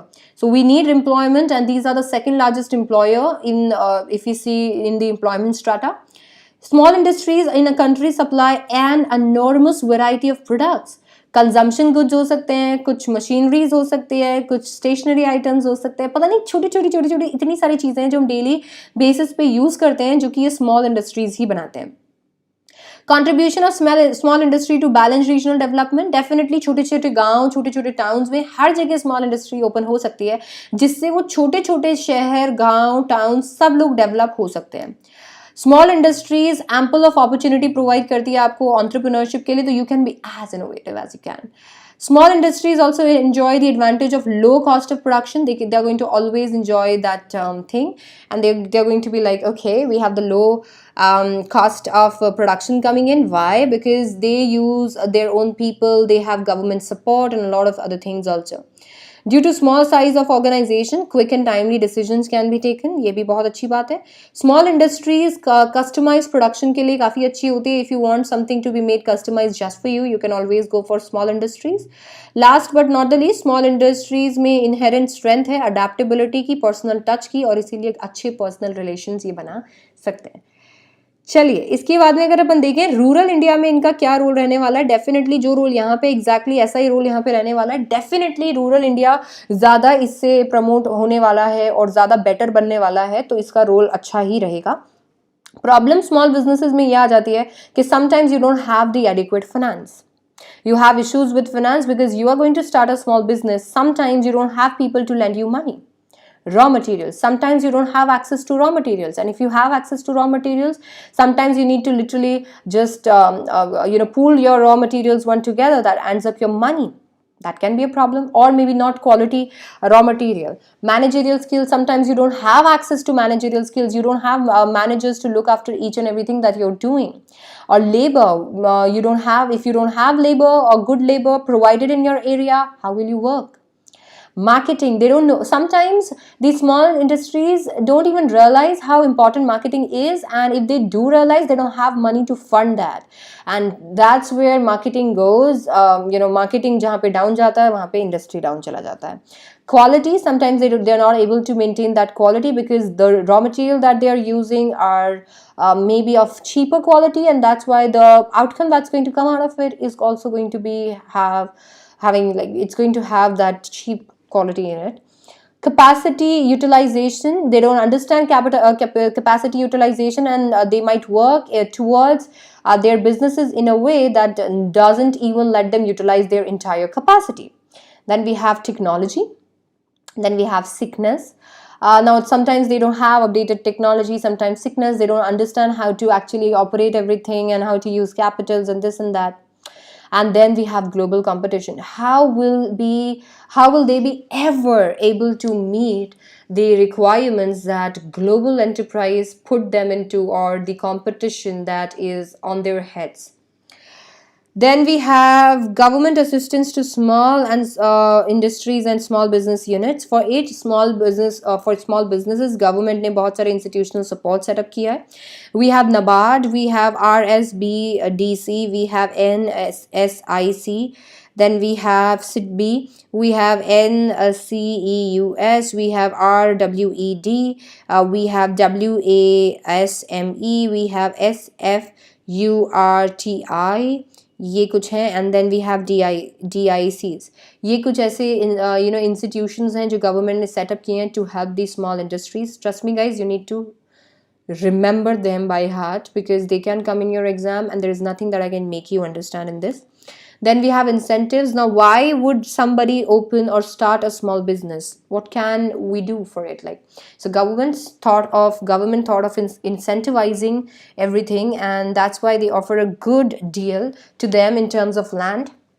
They can provide land at minimal rates, or maybe in terms of condition that may vary, or maybe they don't charge rents. They can supply power to you, and sometimes the rate can be 50% discounted. Then we have water. Sometimes they can waive off your water bills for say 5 years. Sales tax, you get exemption from sales tax. Octroi, you don't need to pay all these because GST is in picture now. Then we have raw materials. Sometimes government is like, okay, don't worry, we will give you necessary raw materials so that you can function very well. Finance के लिए institutions बनाए हुए हैं. Industrial estates, कुछ लोग हैं जो इन छोटे छोटे इंडस्ट्रीज को पुशअप करते रहते हैं कि चलो भाई आपको करना है. टैक्स हॉलिडे भी मिलता है 5 से 10 साल के लिए, आपको टैक्स नहीं देना पड़ता, which is a good deal, trust me. GST आ नहीं रहा है इस चैप्टर में, and that's how this chapter is done. Now, coming to, let's see, a minute. Coming to internal trade, that is chapter number 9. Let's see internal trade in here. First of all, let's see if you guys are even here. Okay, you are here. I know guys, but this becomes really important क्योंकि आपको पता है कि कितना ज़्यादा ना important है business studies अगर आप कॉमर्स के हैं, और कितना ज़्यादा इसमें लर्न करने का है. तो you require something that keeps on pushing you के ओके ये लर्न करो फटाफट, या ये करो, ऐसा है ना. चलिए, सो अगर अपन देखें तो we have internal trade. Now internal trade is buying and selling of goods with in the boundary of nation. We have wholesale trade here. Wholesale trade का मतलब होता है when you buy or sell in bulk or in large quantities. That's wholesale trade. Now wholesale trade can provide services to manufacturer. अब अगर मैं manufacturer को बोलूँगी कि ठीक है I'm going to purchase good amount of things from you, obviously वो ज़्यादा amount में बनाएगा तो उसको फ़ायदा है. फाइनेंशियल असिस्टेंस मिल जाएगा क्योंकि उसको रखने की ज़रूरत नहीं है, वो डायरेक्ट मुझे बेच सकता है. रिस्क वो बेयर नहीं करेगा इतना क्योंकि वो मुझे बेच देगा तो रिस्क मेरा है. एक्सपर्ट की एडवाइस आपको मिलती है. स्टोरेज आपको यहाँ मिल जाता है. मार्केटिंग फंक्शन आसान हो जाता है क्योंकि अब होलसेलर को चिंता है कि वो क्या करने वाला है. रिटेलर को क्या फ़ायदा मिलेगा होलसेलर से, गुड्स अवेलेबल हो जाएंगे होलसेलर और रिटेलर के बीच में, और इतना ज़्यादा रिस्क जो है वो डिवाइड हो जाएगा. ग्रांट ऑफ क्रेडिट, कभी कभी उधारी मिल जाएगी. मार्केटिंग सपोर्ट मिल जाएगा क्योंकि मैन्युफैक्चरर जो होलसेलर है वो देख लेगा मेरे को क्या ज़रूरत है. स्पेशलाइज नॉलेज, कभी कभी हो सकता है स्पेशलाइज नॉलेज और मार्केट की नॉलेज भी आप तक पहुंच जाए. प्रोडक्शन कंटिन्यूटी भी ये फैसिलिटेट कर सकता है. नाउ ये हमारे इसमें कुछ फ़ायदे हैं. अब अगर अपन देखें इसमें, जस्ट अ मिनट, या तो अगर आप इसमें देखेंगे तो ये तो हो गया होलसेलर का, और हमने देख लिया कि होलसेलर को ये फायदे हो सकते हैं. ना अगर अपन देखें तो वी हैव रिटेल ट्रेड. ना रिटेल ट्रेड क्या होता है, जो भी गुड्स हैं वो मैन्युफैक्चरर से होलसेलर के पास आते हैं, और होलसेलर इन रिटर्न उनको कहाँ दे देता है, रिटेलर को दे देता है. रिटेलर से वो कंज्यूमर्स तक पहुंचते हैं. तो रिटेल ट्रेड डायरेक्टली लिंक्ड होती है कंज्यूमर से. अब रिटेलर को क्या फायदा है, लाइक रिटेलर से मैन्युफैक्चरर और होलसेलर को क्या फायदा है, देखो डिस्ट्रीब्यूशन ऑफ गुड में हेल्प करता है, पर्सनल सेलिंग कर सकता है, क्योंकि एडवर्टीजमेंट से इंसान जितना कन्विंस नहीं होगा उतना वन ऑन वन बात करके होगा। लार्ज स्केल ऑपरेशन को वो एनेबल कर सकते हैं, क्योंकि देखिए गुड्स ना डिवाइड हो रहे हैं, जो गुड्स मैन्युफैक्चरर बना रहा है वो बना के होलसेलर को दे रहा है, होलसेलर भी ज्यादा टाइम नहीं रखना है, वो रिटेलर को बांट रहा है, रिटेलर भी ज्यादा टाइम नहीं रखेगा, वो कंज्यूमर को देगा, गुड्स पास ऑन होते जा रहे हैं, तो लार्ज स्केल ऑपरेशन हो सकते हैं। आप मार्केट इन्फॉर्मेशन कलेक्ट करके दे सकते हो, मान लो एज अ कंज्यूमर मैं दुकानदार को कुछ बोल के आई तो वो होलसेलर को बोल सकता है कि भाई साहब ये कोई नहीं खरीदेगा, that way. Help in promotion, ये प्रमोशन में हेल्प कर सकते हैं।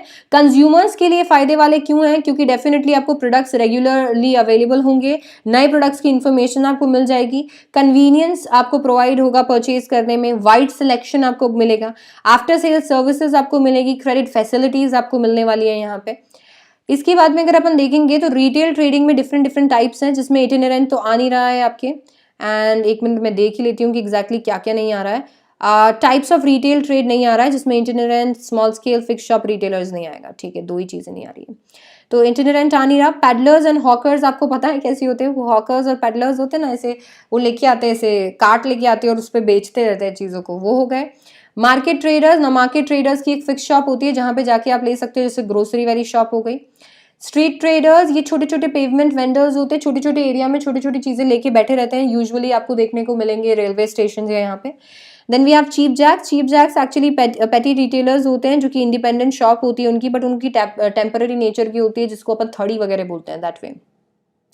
फिक्स शॉप रिटेलर्स हमारे आ नहीं रहा है जहाँ तक है,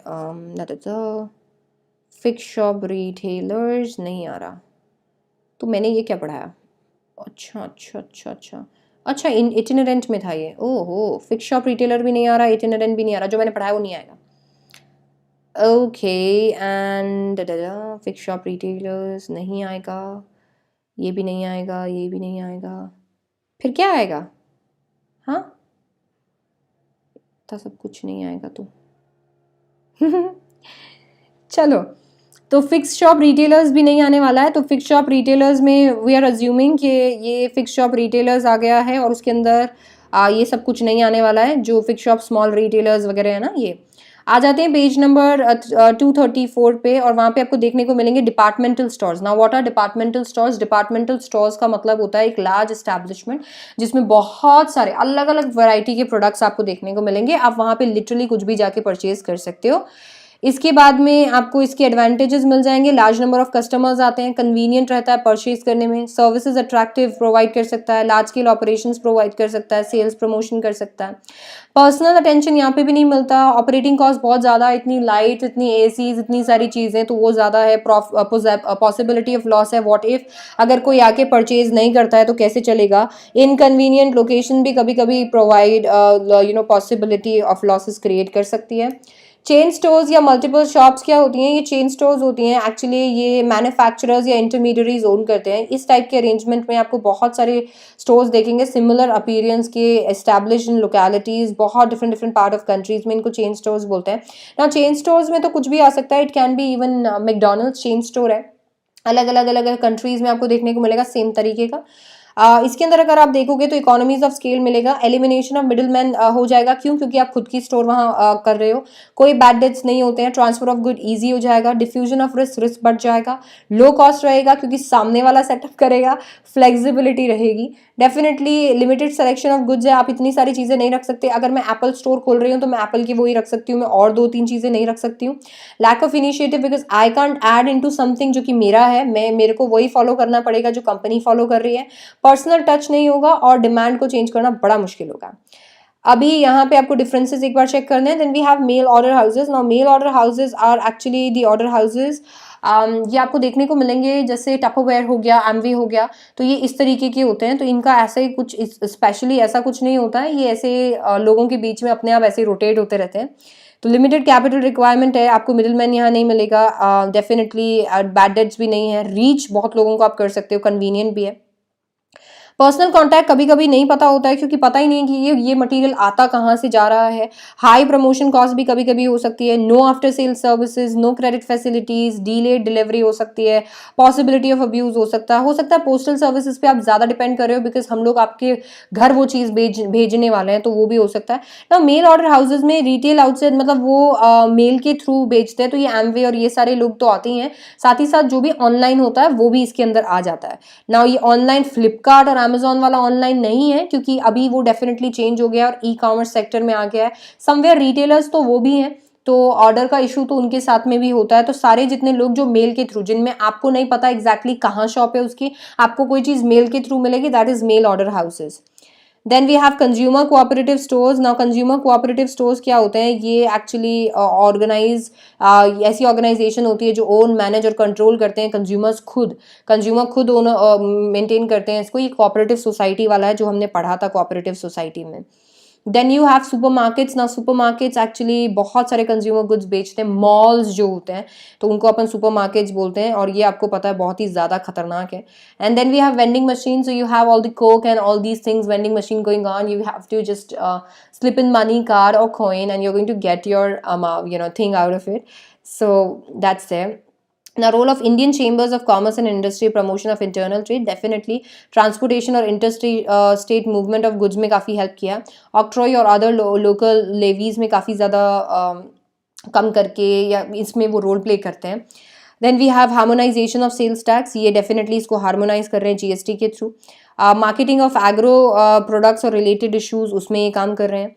वेट्स और मेजर्स और prevention of duplication of brands, उसको ये देखते रहते हैं कि ऐसा नहीं होना चाहिए। एक्साइज ड्यूटी पे वर्क करते हैं। इंफ्रास्ट्रक्चर बनाने की कोशिश करते हैं और लेबर लेजिस्लेशन बनाने की कोशिश करते हैं, जिससे कोई भी प्रॉब्लम ना हो आपके कस्टमर्स को। Now international business 1, international business 2, ये ऐसी चीज़ें थी, ये 2 चैप्टर्स थे जो कि मिला के एक चैप्टर हो गया है, जो कि है international business. Now let me tell you, problem इस चैप्टर में ये है कि इस चैप्टर में कुछ नहीं आ रहा है। एक्सपोर्ट ट्रेड का मीनिंग और प्रोसीजर नहीं आने वाला है। इंपोर्ट ट्रेड का मीनिंग और प्रोसीजर नहीं आने वाला है। डॉक्यूमेंट्स नहीं आने वाले हैं। WTO नहीं आने वाला है। अब एक बार मैं आपको एनसीईआरटी के टॉपिक्स रीड कर देती हूँ और देख लेते हैं अगर इसके अलावा कुछ बचता है तो अगर मैं ओल्डर एनसीईआरटी देखूं जिसमें इंटरनेशनल बिजनेस 1 है, तो इसके अंदर आ जाता है मीनिंग ऑफ इंटरनेशनल बिजनेस, जो हमें पता है। मीनिंग ऑफ इंटरनेशनल बिजनेस मतलब ऐसा बिजनेस जो हमारी नेशन की बाउंड्रीज के बाहर होगा, उसे हम इंटरनेशनल बिजनेस बोलेंगे। ना इंटरनेशनल बिजनेस एक्सपोर्ट, इंपोर्ट और एंटरपोर्ट का हो सकता है। एक्सपोर्ट का मतलब होता है कि जब आप कोई भी चीज बाहर बेचते हो। इंपोर्ट का मतलब है बाहर से खरीदते हो। इंटरपोर्ट का मतलब है खरीद के बेच देते हो। तो अगर मैंने अमेरिका से कोई चीज खरीदी, श्रीलंका में बेच दी, interport. Reason of international business आपको पता है कि वी नीड ब्रॉडर मार्केट, हमें अच्छा ग्लोबल रीच मिलता है, इससे काफ़ी अच्छी कैपिटल हम जनरेट कर सकते हैं। सो यस, इंटरनेशनल और डोमेस्टिक मार्केट्स में अगर अपन देखें तो काफ़ी डिफरेंस है। इंटरनेशनल मार्केट अलग है, ये अलग है, लॉज अलग है, बायर्स अलग है, रेगुलेशन अलग है, प्रोडक्ट अलग है, टेक्नोलॉजी अलग है, काफ़ी डिफरेंसेस हैं। इसके बाद में अगर अपन देखें तो स्कोप ऑफ इंटरनेशनल मार्केट में आपको देखने को मिलेगा कि कितने सारे स्कोप हैं। इंपोर्ट एक्सपोर्ट्स के बारे में यहाँ पे भी बताया हुआ है। देन इसके बाद में अगर आप देखोगे तो there are benefits of international businesses.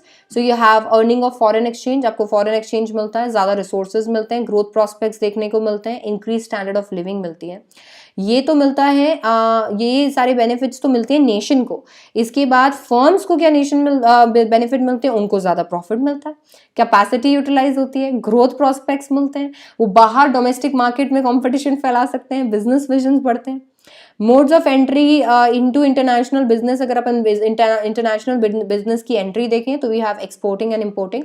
I just explained you what exporting and importing is, but we can also go ahead and do contract manufacturing. Now you can also give contracts to people and they are going to work for you. It's just like outsourcing. So you can do that. You can also do licensing or franchising. For example, if somebody wants to use my name, if I am McDonald's and somebody wants to open McDonald's, I can always give them my franchisee and they can use McDonald's and all the recipes and everything. In return to that, I will ask a royalty. If not that, I can always give license or permission to use my brand logo or something so that they can work under my name, but I get something out of it. तो ये भी है. इसके बाद में we have joint ventures. Now what are joint ventures? Joint ventures are actually when we join hands, when two businesses join hands together, that is joint venture. Marrying or marriage of two businesses. Then we have wholly owned subsidiaries. Sometimes if we feel that okay, this is a company that I want to take over, I can always take some shares of that company and I can be the owner there, and that becomes my wholly owned subsidiary. So yeah, that's pretty much it. ये है आपके part 1 में. अब क्योंकि ये तो एक ही part हो गया है तो इस वजह से यही आएगा जो आपको मैंने अभी भी बताया. काफ़ी आसान है ये, क्योंकि ये हमेशा से आसान लगता था. जो डिफ़िकल्ट है वो हटा दिया गया है इसके अंदर से. तो पॉइंट्स आपको यहाँ पे देखने को मिलेंगे. इसके बाद में अगर मैं दूसरे वाले में चलूँ, जो पार्ट 2 है इसका, जो आपको ओल्डर एनसीईआरटीज़ में देखने को मिलेगा, तो इसके अंदर एक्सपोर्ट प्रोसीजर नहीं आएगा. इसके अंदर एक्सपोर्ट प्रोसीजर नहीं आने वाला है पूरा, इंपोर्ट प्रोसीजर नहीं आने वाला है पूरा, ठीक है, और डॉक्यूमेंट्स नहीं आने वाले हैं, ठीक है, और डब्ल्यूटीओ भी नहीं आने वाला है. सो बेसिकली इसमें एज सच कुछ नहीं है. तो आई थिंक आप अगर पढ़ना चाहते हो तो आप इंटरनेशनल बिजनेस यही कर लेना, दूसरे वाले में एज सच कुछ है नहीं. तो इंटरनेशनल बिजनेस में आप ये देख सकते हो, यहाँ पे पता चल जाएगा आपको एग्जैक्टली कैरेक्टरिस्टिक इंटरनेशनल बिजनेस के, इंपोर्ट एक्सपोर्ट इंटरपोर्ट के बारे में, इंटरनेशनल बिजनेस के स्कोप के बारे में कि आप क्या कर सकते हो. आप एक्सपोर्ट इम्पोर्ट्स को कैपिटलाइज कर सकते हो, आप सर्विस कर सकते हो एक्सपोर्ट इम्पोर्ट्स को, आप लाइसेंसिंग एंड फ्रेंचाइजिंग कर सकते हो, फॉरेन इन्वेस्टमेंट कर सकते हो. फ़ायदा ये मिलेगा कि आप फॉरेन एक्सचेंज अर्न कर पाओगे, एफिशिएंट यूटिलाइजेशन आप कर पाओगे रिसोर्सेज का, ग्रोथ प्रॉस्पेक्ट्स मिलेंगे, स्टैंडर्ड ऑफ लिविंग बढ़ेगा. ये बाकी एडवांटेजेस हमने देख लिए. प्रॉब्लम ये है डिस्टेंस एक बैरियर बन जाता है, कभी कभी लैंग्वेज एक बैरियर बन जाता है, कल्चरल डिफरेंसेस होते हैं, इकोनॉमिकल डिफरेंसेस होते हैं, ट्रेड रिस्ट्रिक्शंस होते हैं, कभी कभी डॉक्यूमेंटेशन बहुत ज़्यादा होता है, पॉलिटिकल और लीगल डिफरेंसेस होते हैं, करेंसी में डिफरेंस होते हैं. That's why we can't actually operate that way. Now before I show you the slide of the next chapter, I would like to take a minute and tell you that we have Unacademy Plus subscription coming in. Guys, this is something that you need today. I have just give you 1% of what we offer on Plus. So these 3 hours, you have just seen the revision, and the revision that I'm doing right now is just 1% of what we do on there, because we actually discuss a lot of papers, we discuss a lot of questions, we discuss or we give you a lot of notes, we give you a lot of flow charts. You can always talk to us there, so you can also get your doubts and queries resolved, unlike on YouTube where you can't even comment. Except, like, I don't know, but at least in my classes you can't do that. So if you have any doubts, queries, you can always join me there. If you are searching for my profile and want to check out my plus or special courses, my the profile link will be there in the description box. You can go ahead and check that out. I'll take a minute to explain you that अगर आप top educators देखेंगे India के, जो कि highly qualified हैं, experienced हैं और trend हैं, जिनसे अगर आप पढ़ना चाहोगे, अगर मैं यहाँ हूँ आप पता नहीं कहाँ हैं, तो वो पढ़ना कितना मुश्किल होगा. तो हम लोगों ने ये जो डिस्टेंस का प्रॉब्लम है वो सॉल्व कर दिया है. आपको पूरे नेशन के बेस्ट एजुकेटर यहाँ पे देखने को मिलेंगे. साथ ही साथ में आप घर से आराम से बैठ के पढ़ सकते हो. सारा सिलेबस हम कवर कराते हैं. रेगुलर डाउट क्लियरिंग सेशंस आपको मिलते हैं, टेस्ट सीरीज आपको मिलते हैं, जिसमें आप चेक कर सकते हो. सुनो, पढ़ के ना कुछ नहीं होगा, सिर्फ पढ़ के कुछ नहीं होगा जब तक आपको ये रियलाइज नहीं होता है कि oh my God, where do I stand. So you need to literally know exactly where you stand, and to know that Plus is something that you should go ahead and do check out. You can also get the study material in PDF form. Whatever that you're looking at, this is 1% of what I offer on Plus. Now, ये आप download भी नहीं कर सकते हो. You have to take a screenshot of it. On Plus, you can just click on the download button and get all the notes.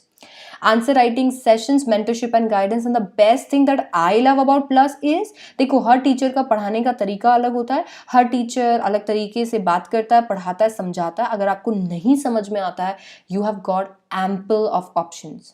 सो एक ही teacher नहीं है बिजनेस स्टडीज का, एक ही टीचर नहीं है इंग्लिश का, एक ही टीचर नहीं है पॉलिटिकल साइंस का, एक ही टीचर नहीं है एंटरप्रेन्योरशिप का. These are by the way the subjects that I teach.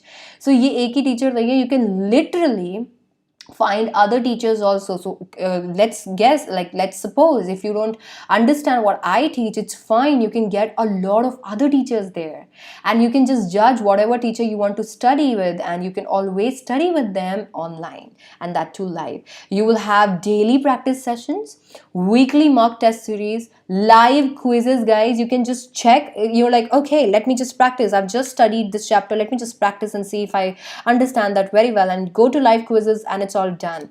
And definitely subjective test series जो कि बहुत जल्दी आने वाली है, so you will literally be able to write your answers, submit to Unacademy and get your marks. What's better than this, guys? Nobody will offer you anything what we offer on Plus. So Plus is literally a bundle of utilities. You can utilize it in every way.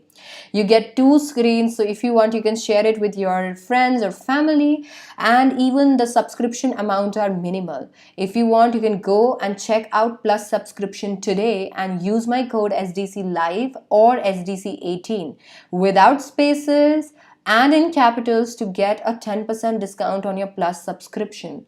If you like how I teach, this is something that you gotta be doing. इसके साथ साथ में that's not enough. If you want to literally have one personal touch, if you want to talk to teachers like this, because you would want to turn on your video and maybe talk and tell about your doubts there, and if you want to talk to your teachers and your mentors, and if you want to tell them about the problems that you're facing, Iconic subscription is something that you should go for.